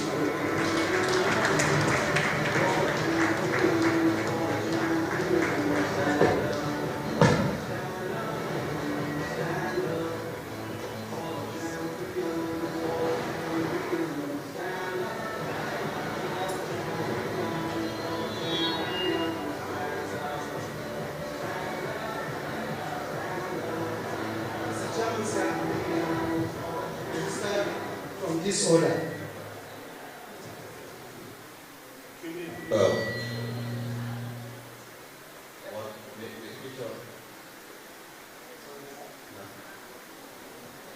Yeah, Mr. Chairman, sir, I think looking at the time constraint, we will vote for 3 minutes and discuss and thank you.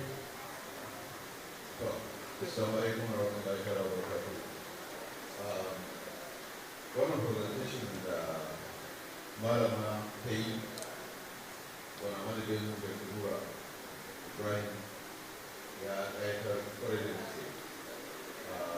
So da karkaya mun gode kuma ke nuna da kyau ke da gaske ba ta ganga ba.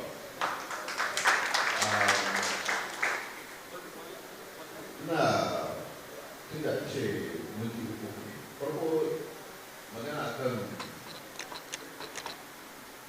kafofin sadarwa na social media abu ne mai girman kwarai da su. Domin a yau sha'anin social media ya ta wani hali a duniya wannan kusan rayuwa ba ta iya wa tare da tana da muhimmanci kwarai da gaske amma ko tana da barna ko mai yawa. Mu a nan a yadda muke amfani da ita kusan sai na ga mun fi amfani da ita ko ta hanyar barna fiye da misalin ta abin da zai amfana da ita. To ta yi maganganu kanta da dama wannan kowa ya dauki abin da zai iya dauka, kowa ya irin shawarwarin da ya dauka ta ya bayarwa, musamman kamar yadda ke cewa kai created the different accounts for different purposes, misali akwai wuraren da mai za kana da kuma da shi kana da bukatar koyi kanka kawai wannan zan ba da personal experience ne wannan ta kan faruwa da ni tun kafin samuwar dandalin irin Facebook da makamantarsu a lokacin social media platform da suke da shi kadai da za ka shiga ku tattauna a hira yahoo groups lokacin yahoo groups sai na ga wani zaure da nake sha'awar shiga amma kuma ina jin kunya da shiga cikinsa saboda yiwa mafi dukkan da yara ne waɗansu ce a yana manyan cikin su yiwa ɗan nina ne in akwai sanni na a ciki ɗan kaɗan ne kuma wanda ba su tsoron su yana irin waɗannan wurare to da haka sai ne creating din another yahoo account daban na shiga wannan majalisa har aka rufe yahoo account da yawa waɗansu san wane ne wannan account kuma I'm very active a cikin wannan wuraren da kuma tun ma lokacin abubuwa su lalace kamar haka nan ba a matsayin na marubuci ina da ina bukatar tunaninsu domin zai amfani ne a yau to idan ba haka ba to ba zan iya samun kofi ba sannan na biyu ana maganganu da yawa akan hanyoyin da mutum ya kamata ya bi ya kare kansa ko kuma kamar wani regulation domin a harkar social media kai kaɗai za ka yi regulation da kanka amma zai yi ta imanin yana iya zama ɗansan da ga musulmi wanda yake yana da masaniya a kan addini ko ina ganin yana da linzami a cikin haka misalin social media misali sun ta hujra ta ba da waɗansu matakai guda 9 wanda idan mutum ya bi su a cikin hulɗa da yake yi a social media zai kusa kuma da ba mu san mafi yawancin ɓarnar da take yawo kancewa a cikin ta ba misali abu na ɗaya akwai maganar girman shugabanni hanyar kamiya ga barin faɗin abin da zai cutar da su misali da girman shugaba kar ka faɗa abin da zai iya cutar da shugaba ka domin cutar da shugaba ba a kan shugaba ta tsaya ba cutar da al'umma ne gaba ɗaya ni yayin da shugaba ya cutu da wani abu wannan al'ummar kanta tana shafar su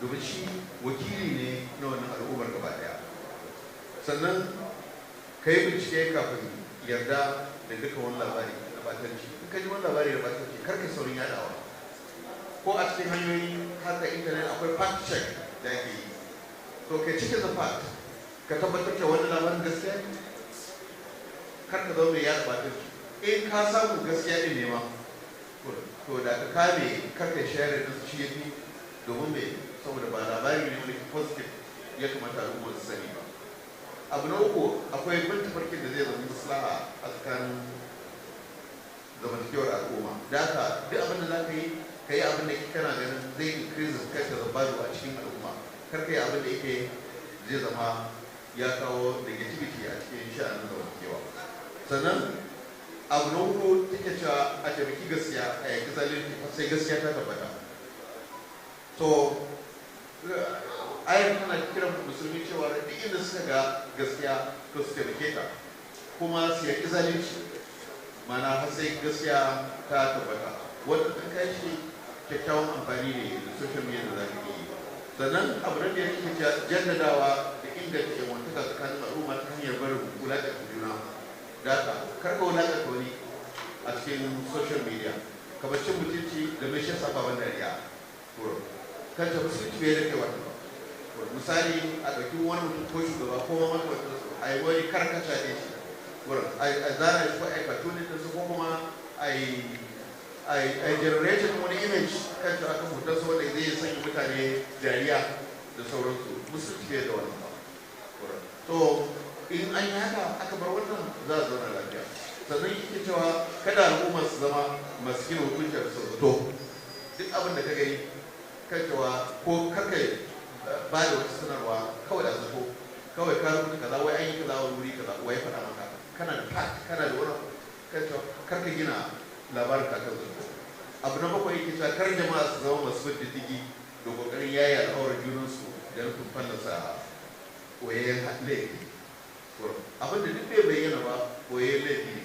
Kar ka bin diddigi dole sai ka biyo shi ka fallasa shi. Domin ya saboda shi kansa yana da negativity da kaca yayin da kana tsammanin kaca wani abu ne ko dan ka kori mutane ga aiki wannan wani ko da gare shi zai koya. Sannan abu na takwas yake cewa kar mu zama masu yaya ta aibin mutane yana da alaƙa da wani kansa. Sannan kuma hani game da ƙarfafa ra'ayin ƙabilanci ko fifikun jinsi tsakanin al'umma mabambanta. So ma'ana kar mu yi amfani da kafar mu bibita to wannan su ne dai abin da kujera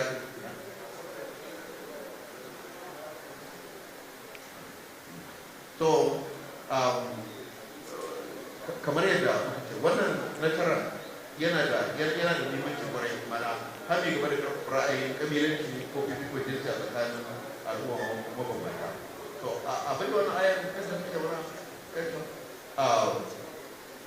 tana mana magana ko Allah subhanahu wa ta'ala has said in this way in the teaching under this surah of Hujurat, which is the Holy Quran.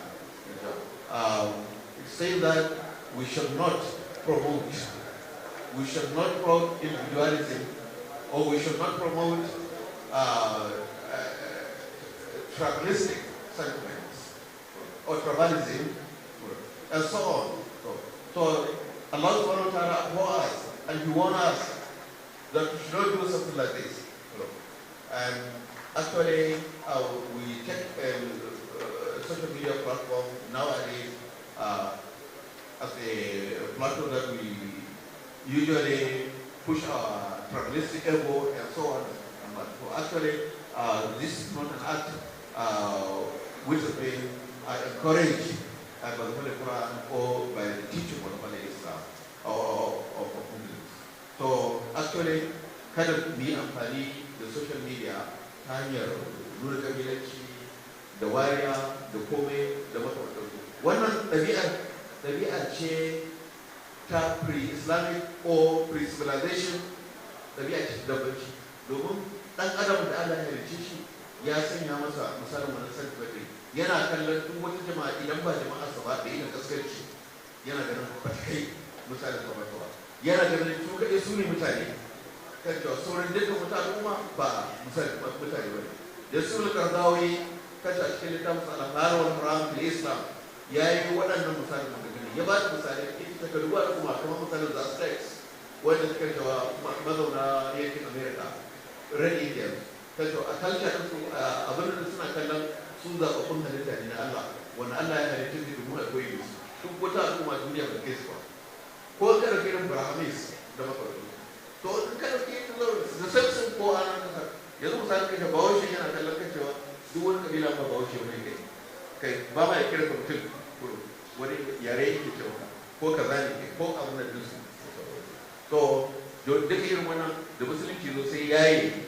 mana irin waɗannan dabi'u yace mu kalli kowa as human being ba kar ka kalli mutum as a house person don't look at him as a Yoruba or as an Igbo. No, look at him as a human being. Ka kalle shi a matsayin shi na mutum dan adam ba misali kai ka wani ba. Wannan shine koyarwar A'udhu billahi minash shaitanir rajim. Bismillahir rahmanir rahim. Da farko dai zan fara da godiya ta musamman da shugabannin MOPPAN da muka tsage su a leda kul ɗan kwanan baya da suka wuce. Saboda na ji daɗin halartar wannan bita ba don wani abu ba. Saboda ana bin manufar wannan ƙungiya na cewa mu ƙara ma juna ilimi akan yadda za mu yi harkar kai. Saboda ita ce sana'a. Kuma akwai fanni na musamman a nan biyu ke ba wani wuri da nisa ba da wannan wuri ana kiran shi IIIT, International Institute of Islamic Thought. Cibiya ce wadda take nuna mana cewa duk wata sana'a da kake yi a matsayinka na ɗan adam da aka halicce ka musamman saboda ka bauta ma Allahnka, to ka daidaita sahunta yadda zai kasance ta musulmi. Wannan bita da aka bayar, godiya ta biyu da zan yi ma UNESCO shine da aka kai ta muhallinta, saboda duk wanda ya karya ta ilimi to jahili ne, ungurmin jahili ne. Sai aka kai ta wannan bita, aka kai ta tsangayar Bayero University, inda aka zabo wanda yake shugabantar harka da ta jibanci koyarwa mutane yadda za su yi aikin jarida. Ya turo wakilci na wadda take ta yi karatun nan har ta kai ga ilimin likita a wannan bangare, kuma ta gabatar mana da wannan. Muhimmancin wannan a gare mu shine ba kowa ne yake lalle sai ya shiga bangon jami'a ya samu digiri ba lalle ba ne.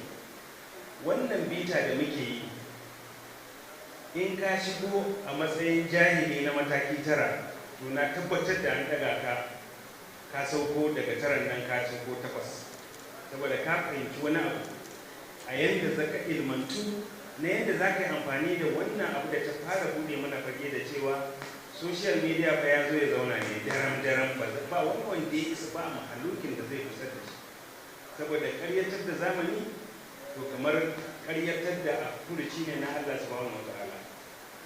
Komi yana da huruminsa, komi yana da lokaci.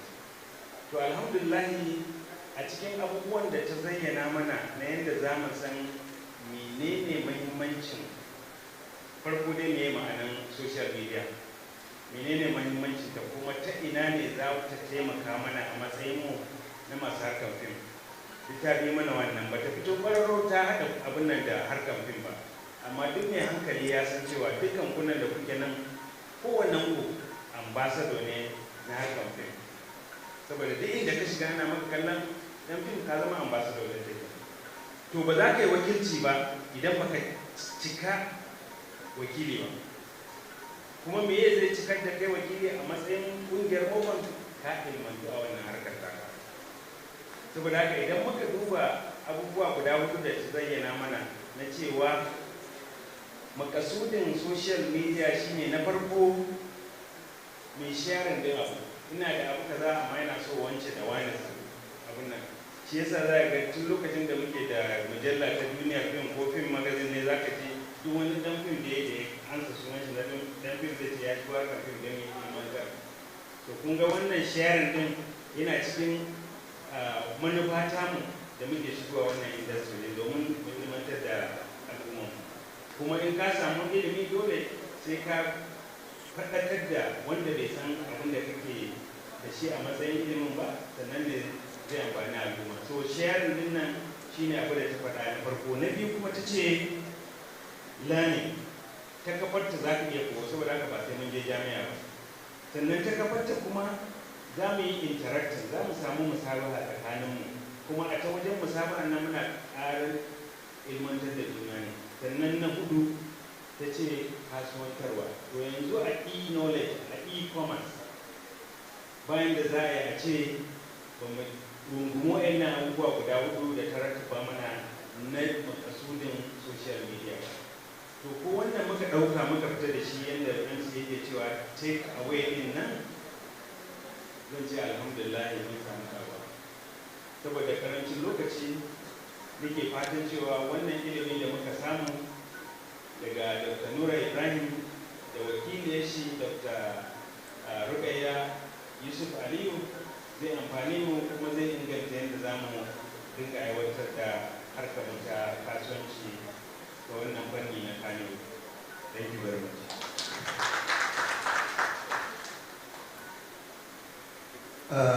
Bismillahirrahmanirrahim. Wassalatu wassalamu ala sayyidina Muhammad khatimin nabiyyin wa imamul mursalin. Jama'a barkanku dai. Na saurari abubuwa da dokta ta faɗa akan abin da ke kira social media. Ta faɗi illolinsa, ta faɗi abubuwan da mutane za su ƙare da su. A cikin abin da ta faɗa, ta faɗi cewa za ka iya kasuwanci da social media. To, kamar mu a 'yan fim, muna yin fim, ta yaya za a yi kasuwanci da social media? Na farko, film production started in the 1990s. And at the same time, there was a time when film production was in its boom. But unfortunately, yawancin waɗanda suke fina-finai a yanzu ba za su iya yin film su saida ba, ko da za su saida ba za su ci riba sosai ba. Me dalilin da yasa ba za su ci riba ba? Shi ne saboda abin da ake kira piracy. Wani yana sace abin da suka yi, ya je ya buga, ya je ya dinga saidawa a kuɗi kalilan. To waɗannan wasu daga cikin abubuwa ne waɗanda idan muka saurara, na farko idan ka yi amfani da social media ka yi film, za ka iya tallata shi, ka yi poster ka tallata shi, duniya ta san cewa ka yi film.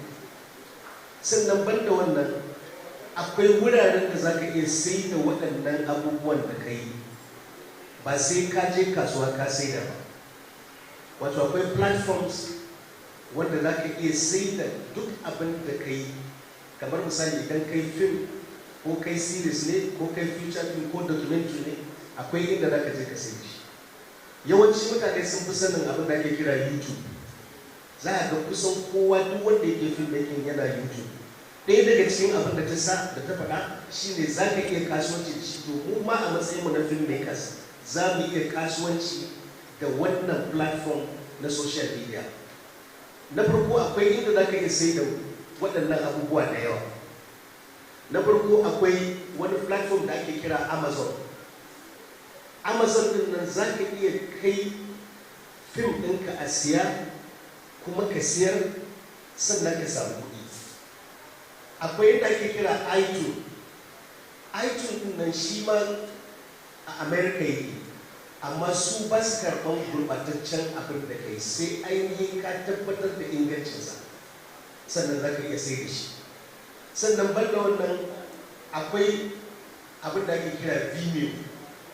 Ina so mutane ba wai sai YouTube ba kawai, su dinga amfani da waɗannan kafafe waɗanda za su iya samun kuɗi a kai. Akwai abubuwa da yawa waɗanda za su iya samun kuɗi. Na kamar yadda ta faɗa, akwai abubuwan da mutane suke yi. Wani zai ce yanzu ya hau jirgi zai tafi Ingila ko zai je Lagos, sai ya ɗauki hoto ya ce gashi nan zai tafi Lagos, muna neman addu'a. To a yadda rayuwa ta kasance a yanzu, akwai wanda zai iya bibiya karen da ka dawo da ko kuma na ka. Saboda haka muna roƙon mutane, waɗannan abubuwa ba abin da mutane za su zauna su ta yi ba ne. Duk abin da ka yana da muhimmanci shi za ka yi. Yanzu kamar a Najeriya, kamar yadda ta bada misali, mutane kusan 90,000 a miliyan 90 suna amfani da social media. To kaga yawan yayi yawa, don haka muna ba da shawara cewa a yi amfani da kasuwanci da film production, a yi kasuwanci da waɗannan abubuwa ta social media kamar yadda ba da shawara. So mun gode. So alhamdulillah, farko da yan wani sun gani da Hausa, a cikin bakin mu akwai wannan wasa da Hausa, kuma ba zan so mamaita abin da suka faɗa ba, wani abu da kwamfa da faɗa da Turanci. First of all, kudos to Dr. Nura Ibrahim on the Tarukaya. Wallahi, when I was listening to the presentation, I became new. Though Dr. Nura was a teacher in the UK, mass communication, he taught me social media and how to use social media. But as I was listening to this paper presentation, I found myself new. I came to understand as I don't even understand what social media is. It really adds value to my knowledge of social media, and I believe it added value to the knowledge of everybody here. But why social media? Why film industry? Why Kannywood? Actually, with our social media, we started with making positive aspect as we started the benefit of social media. Apart from the commercial aspect of it as stated by Maladogiri. We share, we communicate, we disseminate information, we only use social media, still we do it. But time has changed now. We in the film industry, especially the celebrities, we tend to be considering ourselves like normal, ordinary people.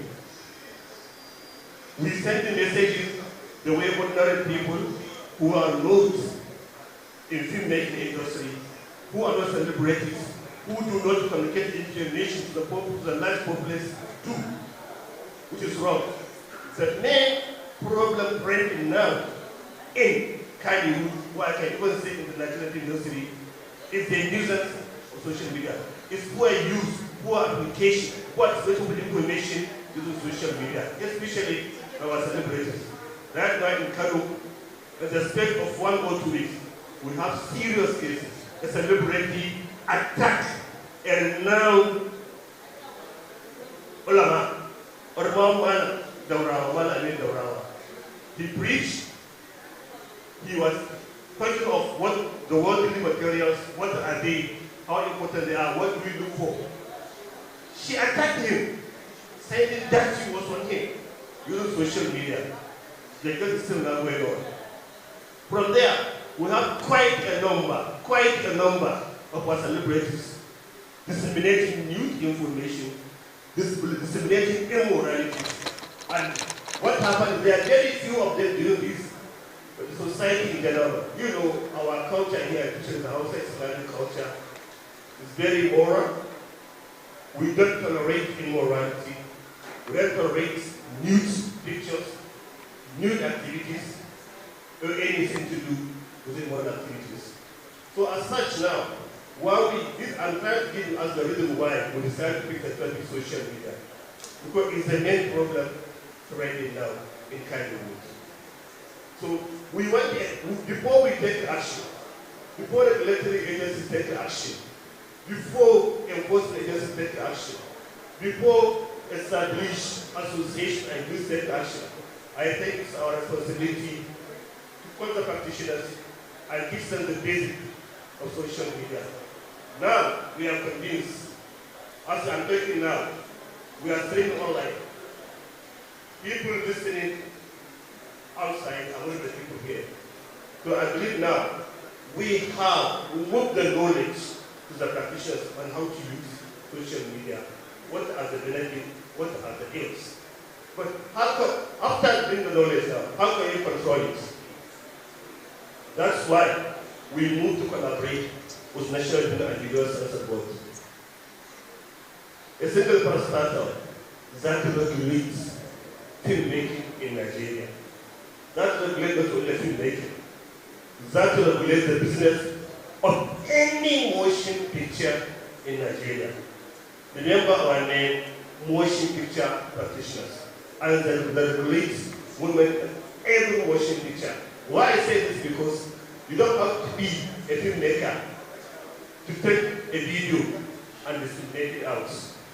You don't have to be a filmmaker. Anybody can take video whether a filmmaker or not and disseminate it out. But National Film and Video Censor Board is the sole regulator from that perspective. Why are they here? Apart from the support they gave us to make this a reality, to organize this forum, to organize this event, we need to flow for their support. What do we do for those errant practitioners, those errant members of our association, or of our associations and youths, who, despite the code, desist from proliferation of new and immoral contents? If they desist, if they refuse to desist, what do? We need support and the collaboration of National Film and Video Censor Board to take action on this issue. That's the most important aspect here, because we are doing this. We don't have enforcement. We cannot enforce. Like Kano as a hub of filmmaking in northern Nigeria, We also as well have a zonal office in Kano, a zonal operational advice and support. If that office can be adequately empowered, can be adequately financed, can be adequately supported, and will be given directives to work with us, to enforce our decision as an association, I believe this menace of immorality on social media will be reduced or continue. At this juncture, without taking much, because all that I have to say has been said, the Quranic point of view and use of social media has been adequately properly addressed by Mario Khalid Musa. The revision of what Dr. Rukaya, who presented the paper of Dr. Noura, has been summarized and adequately treated by Abdul Karim Muhammad and by our board chairman, sorry, I got directly by saying Abdul Karim Muhammad. And our fellow scholar is also a lecturer. He gave us a point of content monetization. With time, we are going to have another workshop which is going to be solely on content monetization. Where in the money? How do we get the money? How do we get the money? Where are our listeners? Why the police is here? We are not here. Why others are here? Not police and the rest, school and the rest, they are in Nigeria. Amazon is in Nigeria. Where can we content? Where are the producers? Where are the content aggregators? Where are the content distributors? Why are we not there?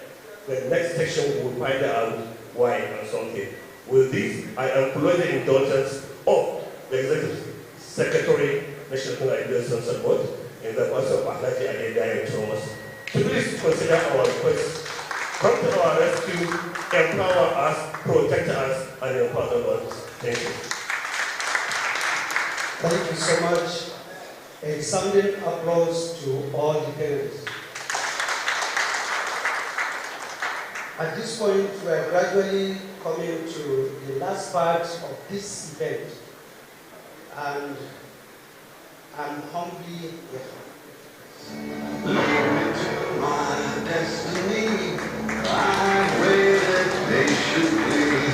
I have vision, I believe, I know I can count. Thank you.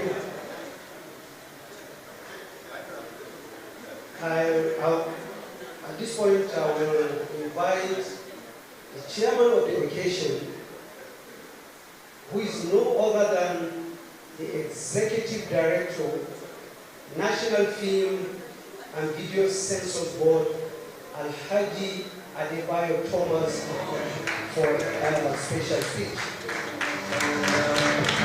Stand up, stand up, all champions, all champions, stand up, all champions, stand up, stand up, stand up, all champions, stand up.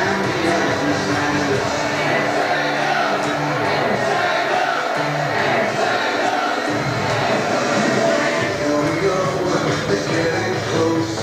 Well, it's just who wants it most. It's just like that's how it is.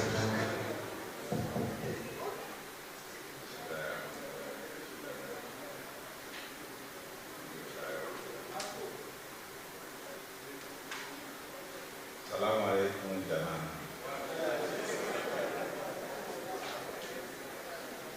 I would like to first do this first correction. It was the printer that made me. I'm actually Alhaji Adedayo, not Bio. Adedayo.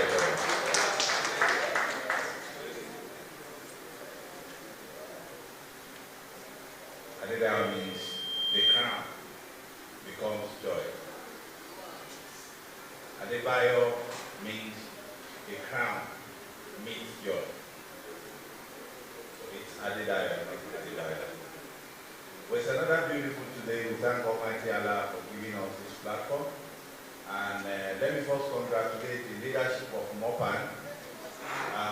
For one thing, the first study, the ability to look into the continuity and the structure built by them, by encouraging other members to reappoint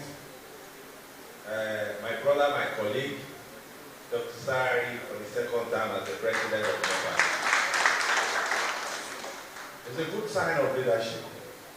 When there is no rancor, no backbiting within the leadership circle, and it went successfully. I must congratulate you, leadership. The members as well. Let me congratulate you again for another thing that you've been able to do. You see, you've been able to come together and understand that one association will lead you to the promised land. And by bringing in some of your association under MOPPAN, which is a fantastic decision.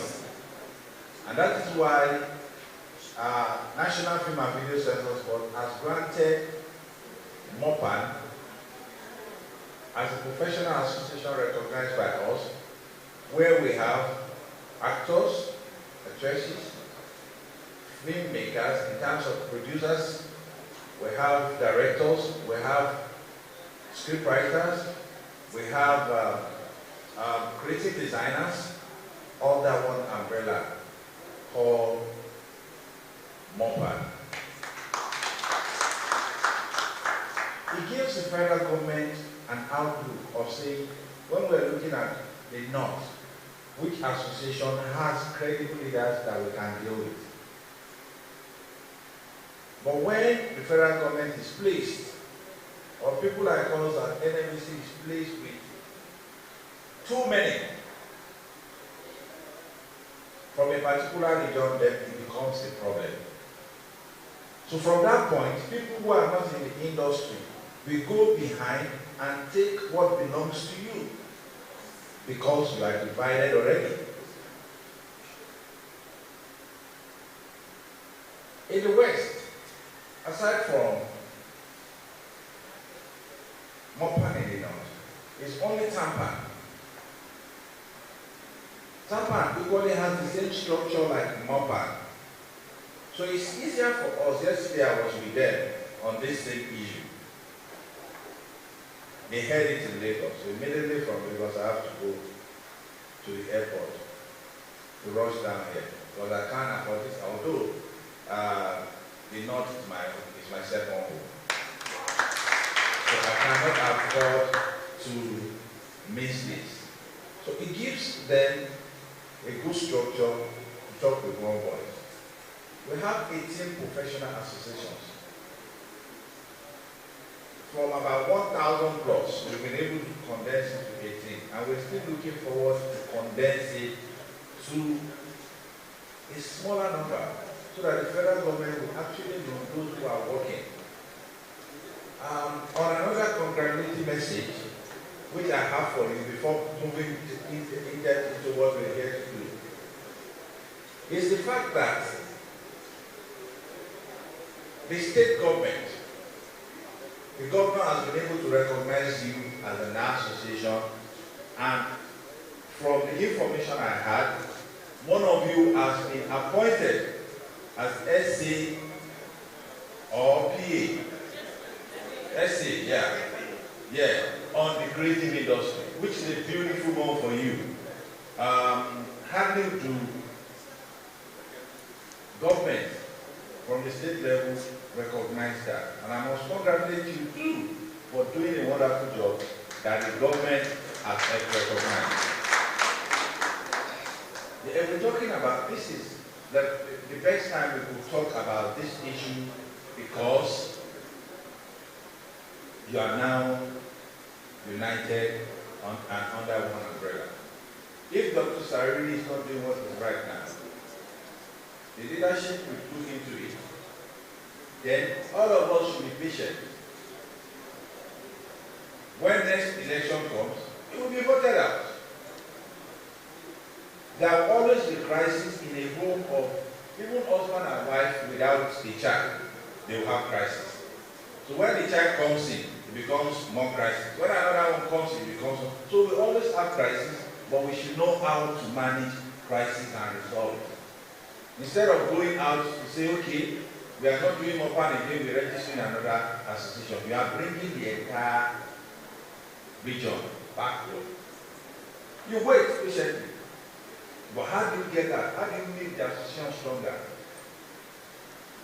Your deal is very important. As I speak with you, I'm a member of MOPPAN, long time. I have not become a member of MOPPAN, but surely I will. This year January, and that's what I used to do. I asked, what is our due? And they told me, and I remitted straight to the bank. Membership due is 50,000 from the national, but from the state it is 20,000. Me, I'm in the state. I paid my Abuja chapter. I paid my due. Why? I want to be able to look at the president and say, this what you are doing, it is wrong. I want to look at the president and say, my fee is wasting time at census board. It's your job. And I'll give you an example. I'll use an example. Please, she came to Abuja from Lagos last year more than 12 times. Not with her money, but the association money.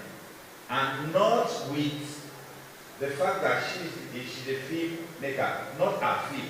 It was a fee of the member that had issues. I have to call the Muslims here. We have to invite them to Abuja. The Imam, those who are really strong in Islamic knowledge, to look at it. Is this not offensive? Will this go? Is it the true picture of Boko Haram? She kept parading just for a member. At the end of the day, I equally have to invite the DSS. And I said, with all these corrections, I'm not going to release this fee until we get to DSS. As a president, she followed to DSS and we presented the fee that we censored to her. That this is what we censored. Should in case we find something else, we will be held responsible. As a president, she signed and she collected it. As I speak with you, I did not know or see the owner of that fee.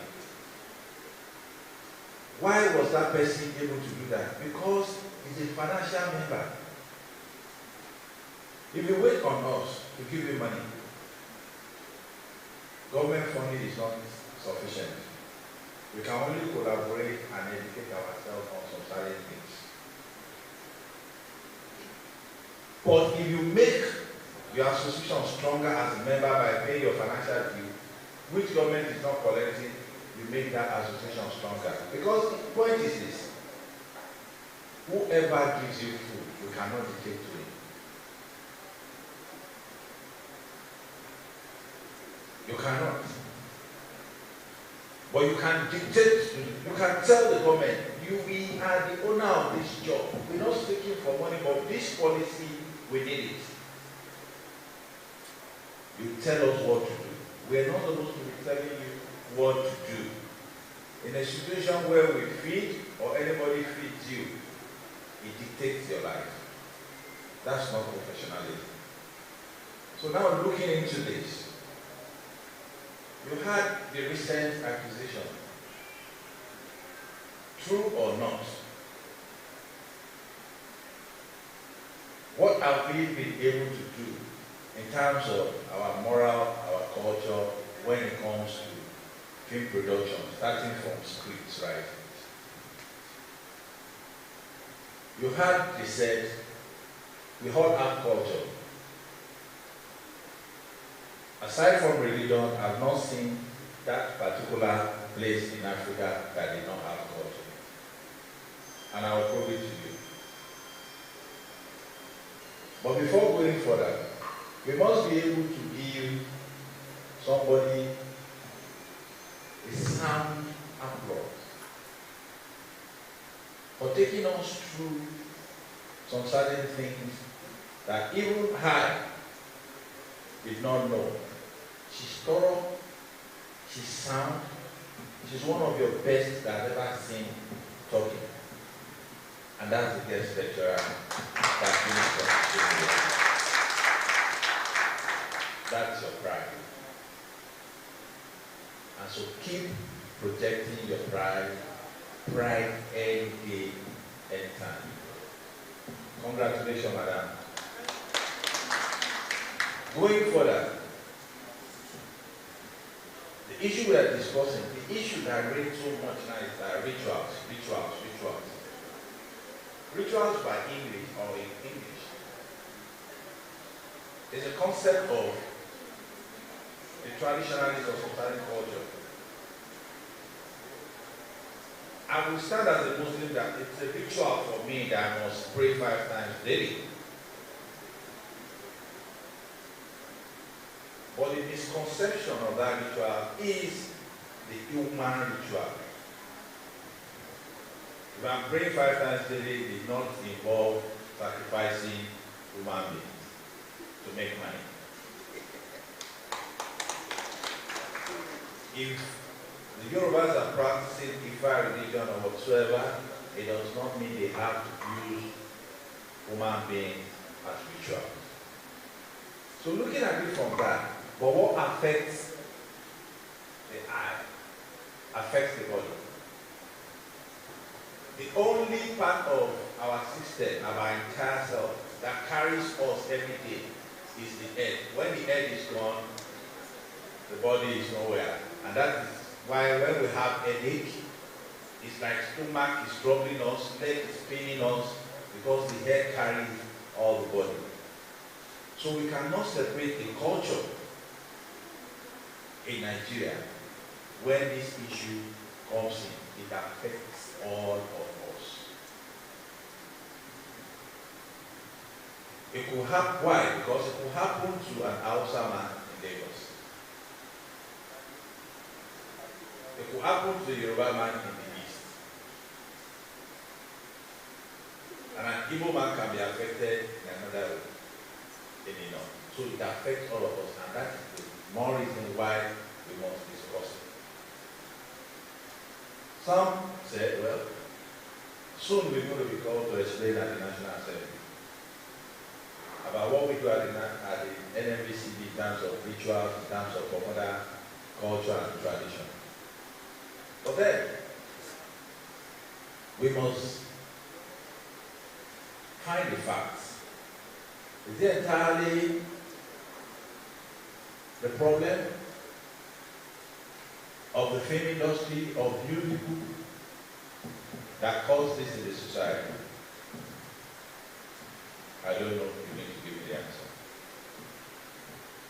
But basically, we cannot shy away from the truth. Some of the films that are not censored, are not classified, goes into the internet, and it becomes what? It becomes a lesson for our kids. The guest lecturer said, which I can, because I was following up with the slide.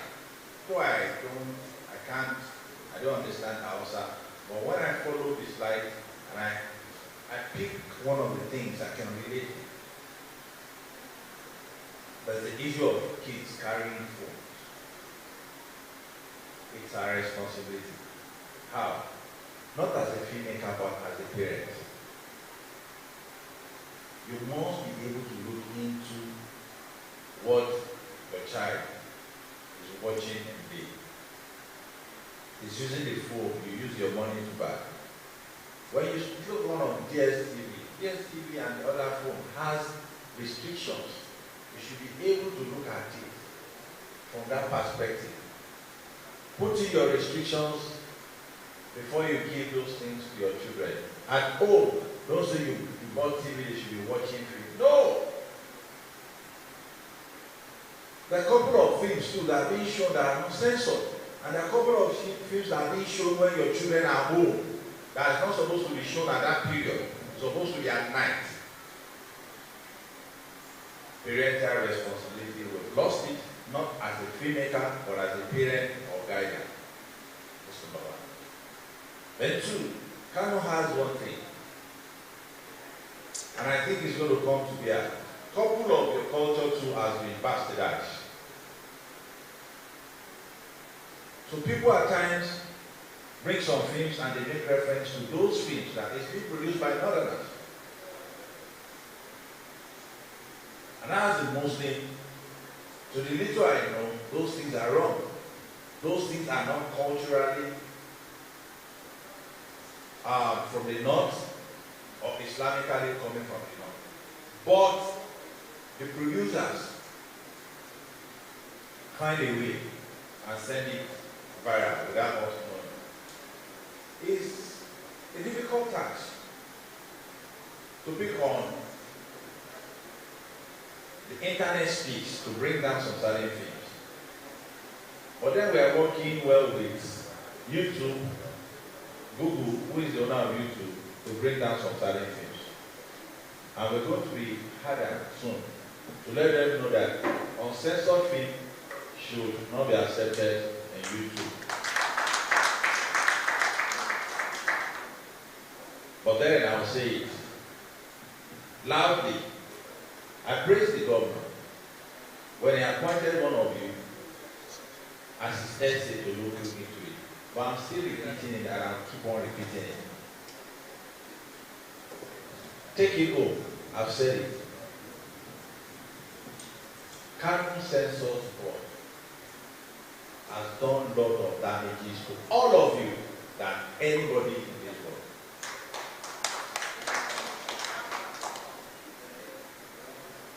I'm saying it. Put it on record. Kano is the only place where stakeholders pay taxes twice.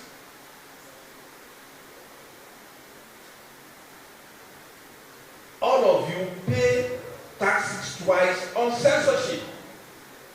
The President Muhammad Buhari has harmonized the payment of tax and has reduced a lot of things. Why should you pay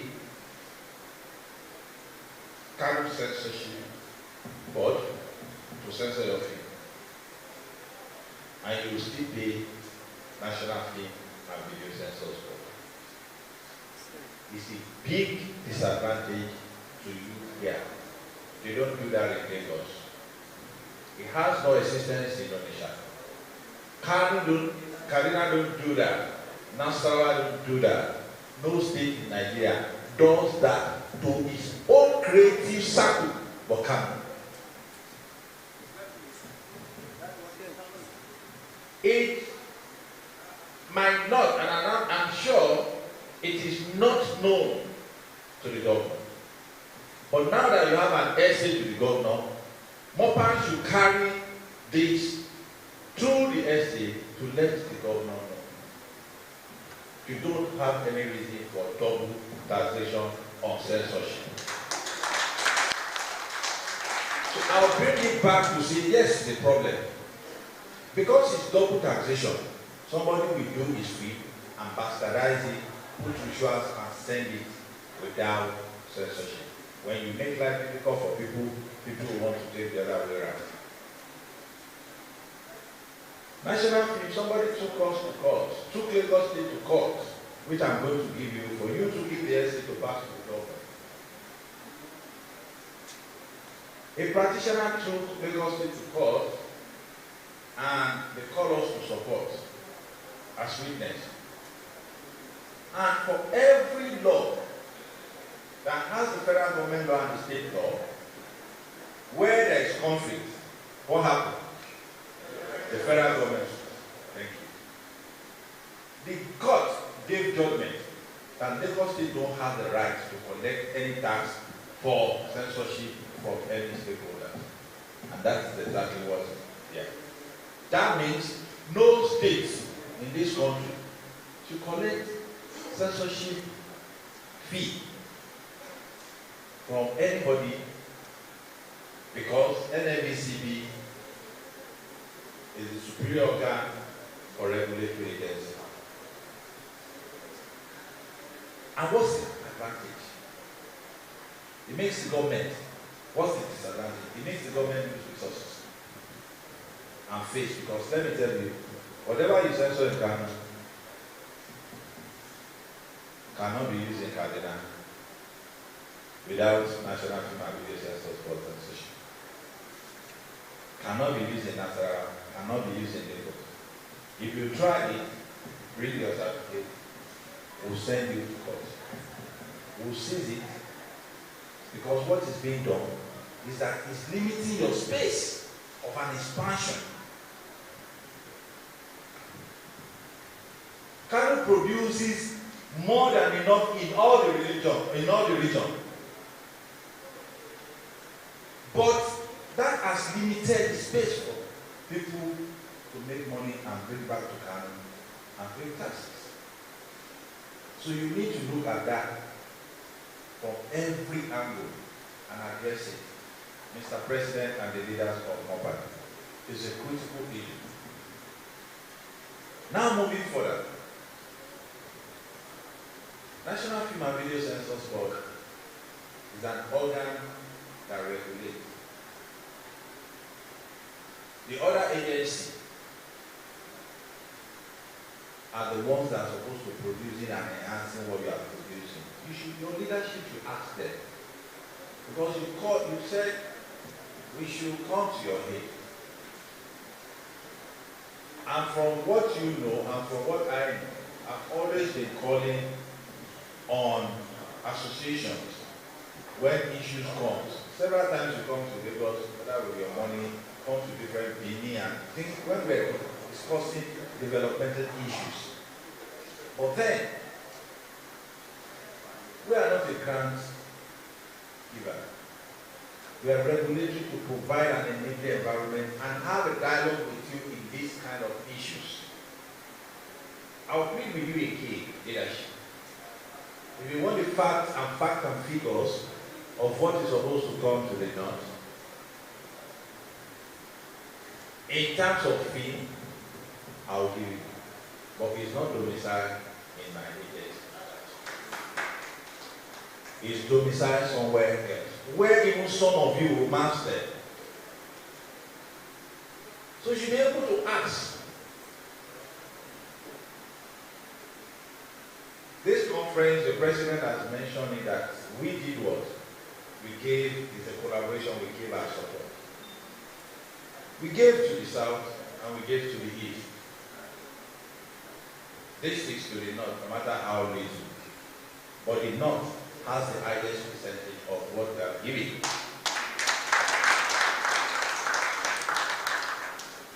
I've done programs in Shannon, Bangor, and several other places. You can assist me, some staff here can assist me in doing it. I think I've been regular in terms of patronizing and making all of us understand the concept of government about this, more in the north than anywhere. But then it becomes the first thing to avoid. So I want us to address those issues as well from the leadership. And seek to, like I said, I'll give you information. You should ask questions. When I present papers, I mention names. I do things. When I come here, I mention names as it's supposed to be. The only person that I fear in my life is Almighty Allah. I only give respect to the elders. And the creative industry where you belong mirrors the society. If you are doing what God says you should do, you are mirroring the society for corrections at the end of the film. You're making people to see things in the true light. So I will encourage you to be more bolder in seeking for what belongs to you. From that point, we'll be able to achieve our main thing. What is it? Roundtable dialogue on capacity building on visual film development. Without assessing those things, you can't have this development. The government has created and has provided for it, for such where it was domiciled, and ask questions. tell yourself the truth. The first thing, leadership, that we appreciate you guys doing is what? Taking off double taxation on yourself, because it's not done anywhere. And you should ask. Tell them. They should tell you where, anywhere, that double censorship is being done. Nowhere in this country, apart from Ghana. And when they said they have to censor it because of religious or whatsoever, no, the law says as long as all the people in censor board, the leadership in censor board in Kano, are either from Kano or from the north. To tell me what knowledge they did not know about their cultural background. And where there is a doubt, tell me there are no leadership in Kano that they can call to come and assist in censoring that. So the basis for it is nothing. When you're able to do that, we start seeing progress. And from all the things that has been discussed by the guest lecturer and the panel as well, I guess it speaks volume.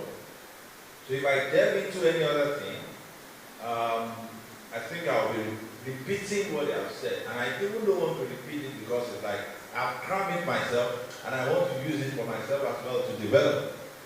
So in that light, I know there are other things that I have not mentioned, that you want clarity in terms of census board approach or what can be done.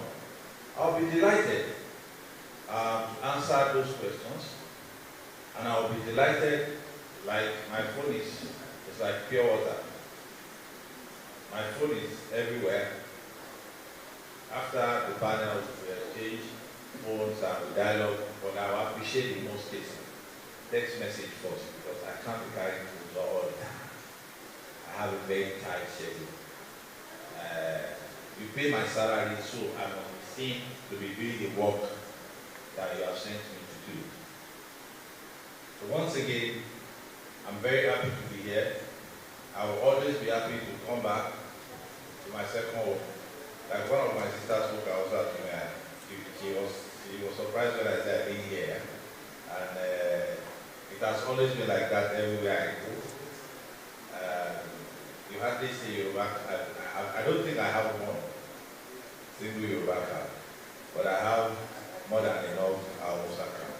And that's the way I do it. So I don't know where those things come from, but that's just the truth. Unfortunately, I don't speak out.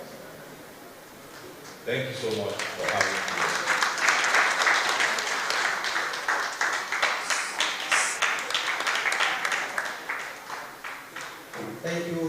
Thank you so much. A sounding applause to the Chairman of Education.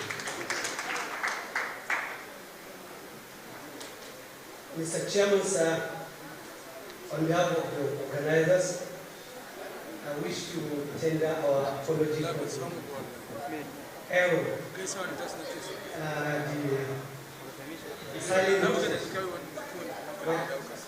Mr. Chairman, you will agree with me that when you have a Kanuri man in your midst, one of the people at the Secretariat, when they issued the details, I personally asked for the authenticity of the write-up. He said it's okay. I asked him again, are you sure? The Kanuri man looked at me, he said, Dudayani. So a very good round of applause to my Kanuri friend.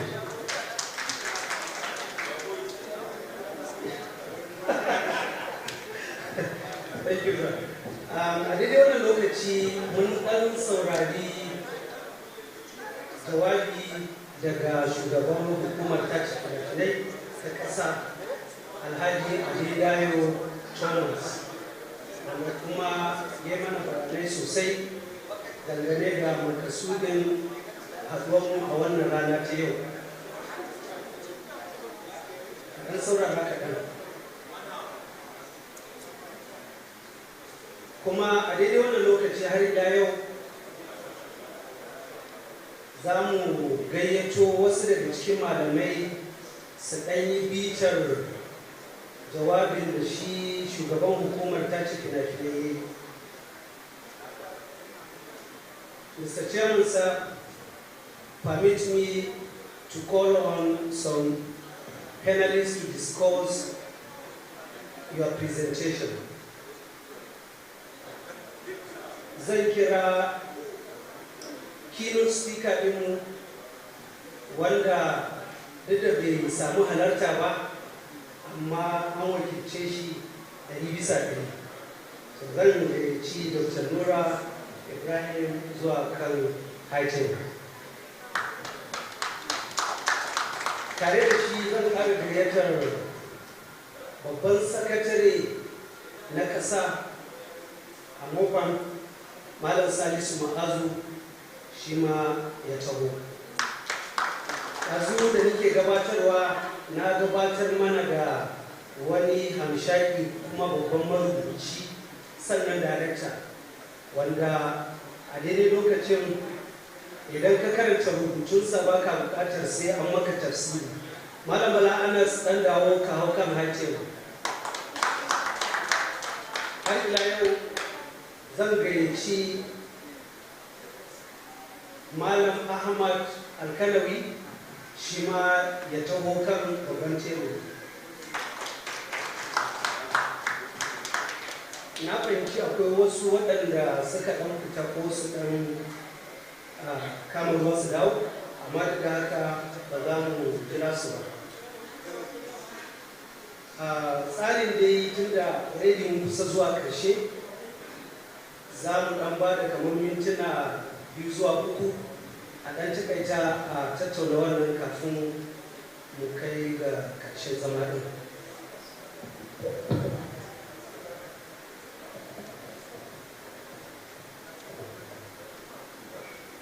Bismillah, wassalatu wassalamu ala Rasulullah. Invited important guests here, more especially the chairman of National Community and Video Censorship Board, Adebayo, and if you allow me, I can say Adebayo Thomas, because all the meetings, they are all okay. You are welcome to come, and wherever you are, expect people to look at you as a houseman. You have everything it takes to be a houseman. I was here, fortunately here, when he started his presentation up to the end. And the take home here is not really for us, but for the leadership of movement. That he raised a very important, and it's even a legal issue for double taxation. And I quite agree with him. We need to pursue this issue of double taxation to the logical conclusion. That is one. 2, from his speech, I will congratulate the leadership of movement that he has already accepted what you have asked him to do, to be with you, to give you that tooth that you can bite, so that we have a very good and moral videos coming from us. But he talked about the issue of social media, YouTube. Even the YouTube is going to be regulated. Somebody asked me, called me and asked me, is it possible for government to regulate YouTube? I said, of course it's very possible. It's even more possible for government to regulate films on YouTube than to regulate films that are produced and distributed on our channel. Because no matter what, you open a YouTube channel, your address is there, everything about you is there. And even the YouTube, they can put certain text there that if you produce a film that has this and this and this, it will not even go. So the challenge is here with us, that we must learn to produce morally accepted, culturally things that will sell. And part of what we are like is that we have this vast culture that we can tap from. The stories are there, everything is there. I don't know where our problem is. Content. Many people will not know that content is about until when you are asked to generate one. Bayero University is coming up with Bayero University Television. And we're in the process of content generation. And we know what it takes to produce a content. But it is there. The issue of professionalism matters. You can't be all in one. When you are a director, when you are a producer, when you allow people that have professionalism in their own field to do certain things. Believe you me, when you talk about university, now I keep on telling people that we don't know much of what we thought we know. We mix with people from the industry, and suddenly somebody will tell you something that you have never come across. So by mixing, by telling us to participate in this kind of thing, they are just doing us a favor. This is what we call the town and gown relationship between the university and we expect this relationship to continue and living inside through the ceremony. Inshallah, you are going to come back to Kano. Thank you. Assalamu alaikum wa rahmatullahi ta'ala wa barakatuh. Mr. Chairman, who is the ED of the National Film and Video Center, it is our pleasure to have you in our midst. I will seek the indulgence of our audience and the chairman as well to permit me speak in Hausa because he has raised so many issues that need to be elaborated for our audience to understand, to apprehend very, very well. Jama'a Idi ya yi maganganu. Na zaɓi na yi magana da Hausa saboda na yi magana directly da ku don ku fahimci abubuwan da ya faɗa. Farko tukuna a cikin maganganun shi ya yi maganar ita amfanin ƙungiya tukuna. Ana amfani da ƙungiya domin a cimma bururruka daban-daban. Ya yi bayanin cewa a kudancin ƙasar nan akwai ƙungiyoyi daban-daban wanda da sun kai 100 suka dinga yankisa suka kai dawo da su 10. To amma bai ba da fuskar da su suke so a ce ana kallon yan fim da shi ba. Ƙungiya ɗaya ce ya ce ta zo kusa da abin da muke yi a nan arewacin Najeriya da ya faɗe ta cewa ɗanfa. To a nan sai muna da MOPPAN. Ita MOPPAN ɗin nan sai ta zama uwa uba wa duk wani ɗan fim. Wanda da ita ce za mu yi amfani mutum wa duk wani burinmu da muke so a gwamnatance, a ulmance, a kuma irin society da muke ciki. Shi yasa ya ma ɗora da cewa ita MOPPAN ɗin nan fa kai a matsayinka na ɗan fim baka buƙatar idan akwai wata matsala wajen tace fina-finanka ko kuma wani abu da ya shafi ita hukumar tace fina-finai mutukar kana biyan dues haraji na ƙungiya to fa kana da ikon ka zo ka cewa Dr. Sarari ina da matsala da fim ɗina dole a je a tsaya a kare mu martaba da kimar wannan fim ɗin na kuma saboda kai ɗan ƙungiya ne mai biyan harajin ya zama mana wajibi da ni a matsayina na sakatare da shi shugaba da sauran esco ɗin mu tsaya ka'in da na'in maga cewa an kare hankinka a ko'ina yake ba kawai a hukumar tace fina-finai ba idan kana da wata matsala da ta shafi let's say police ko kotu ko wani waye da sauransu mutukar kana biyan haraji wa kungiya to hakkin wannan kungiyar ne ta je duk inda za a je a tsaya tare da kai domin a ga an kwatar maka yancin shi yasa ya bada misalin shugabar kungiyar masu actors ne ko shirya fina-finai ne peace da ta samu matsala wani ya samu matsala amma haka ta shiga jirgi ta je har Abuja ta tsaya domin kare martaba da kuma kima ta ɗan ƙungiyar da take wakilta. So da haka ne za mu yi amfani da MOPPAN domin mu cimma burakanmu da yawa. Ya kuma taɓa yadda muke tsara fina-finanmu rashin saka al'adu wanda muna da su ga sunan ila adadin. amma sai ka ga mutum ya zaɓi ya yi fim ɗin nan wanda bai ma taɓo abin da ya shafi al'adarmu ba ko kuma tarbiyyar ba. Kuma abin haushin shi ne maimakon kullum idan mun ga irin waɗannan fina-finan mu yi ƙoƙari mu ga ta yaya za mu yi mu canza su zo da fuska ta addininmu da al'adarmu. Sai muna ta encouraging fina-finan da aka ɗauko su daga India wanda wani abin da suke yi ya saba da addini, wani abin da suke yi ya yi karo da al'adarmu. Mu kuma sai shi muke ta kwaikwaya, muna wanka, muna ɗorawa, muna ganin kamar muna yin abin arziki. Da buƙatar mu fara koyon faɗan labarinmu da kanmu, kada mu bari wani ya faɗi labarin. In ya tashi faɗan labarin zai faɗe shi ba daidai ba, kamar yadda ya ce wasu shi musulmi ne, amma wasu za ka ga sun yi fim kuma suna ƙoƙarin su ce akwai musulmai a ciki, amma a matsayin shi na musulmi ya san cewa fa ba daidai suka yi. So inda a ce shi ba musulmi ba ne, yadda suka faɗi labarin nan namu suka isar da wannan saƙon a addinance, in ya fita to fa haka za a kalli al'adarmu, haka kuma za a kalli addinin. Saboda haka dole mu koyi canza tunanin wajen yadda za mu dinga yin fina-finai. Muna ƙoƙari muna saka ko kuma muna promoting addininmu da kuma al'adarmu. Assalamu alaikum.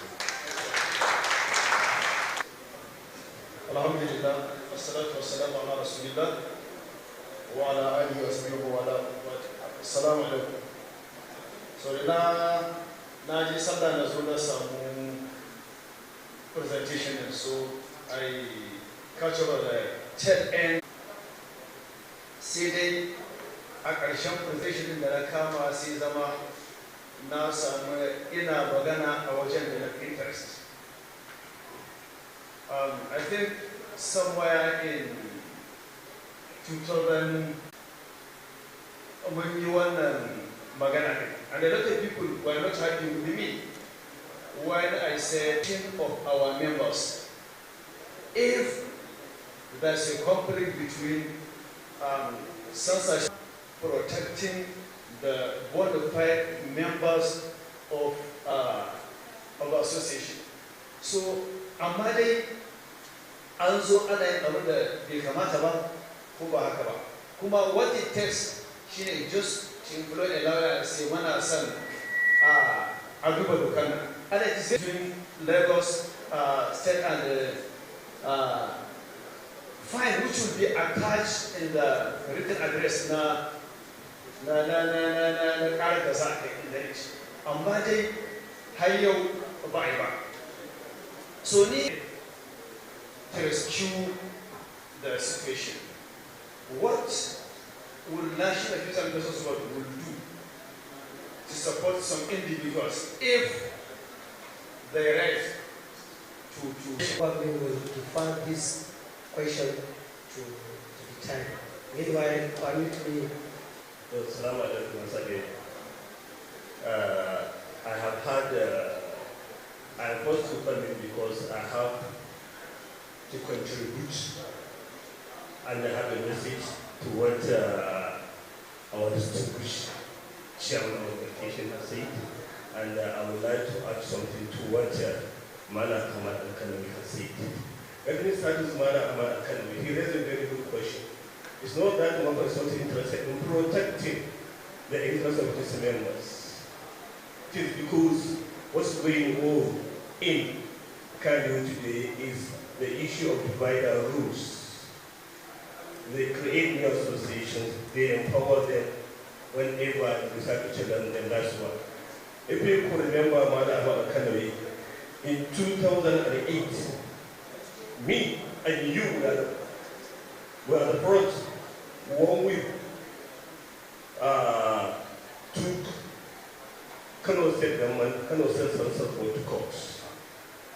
Based on the fact that whenever, ED was saying, whenever there is a conflict between state and national laws, that of the national support, supported by with that national consensus support, national consensus support, and the ED, the DT of consensus support. But before we finish, I join National Congress was moved as well director.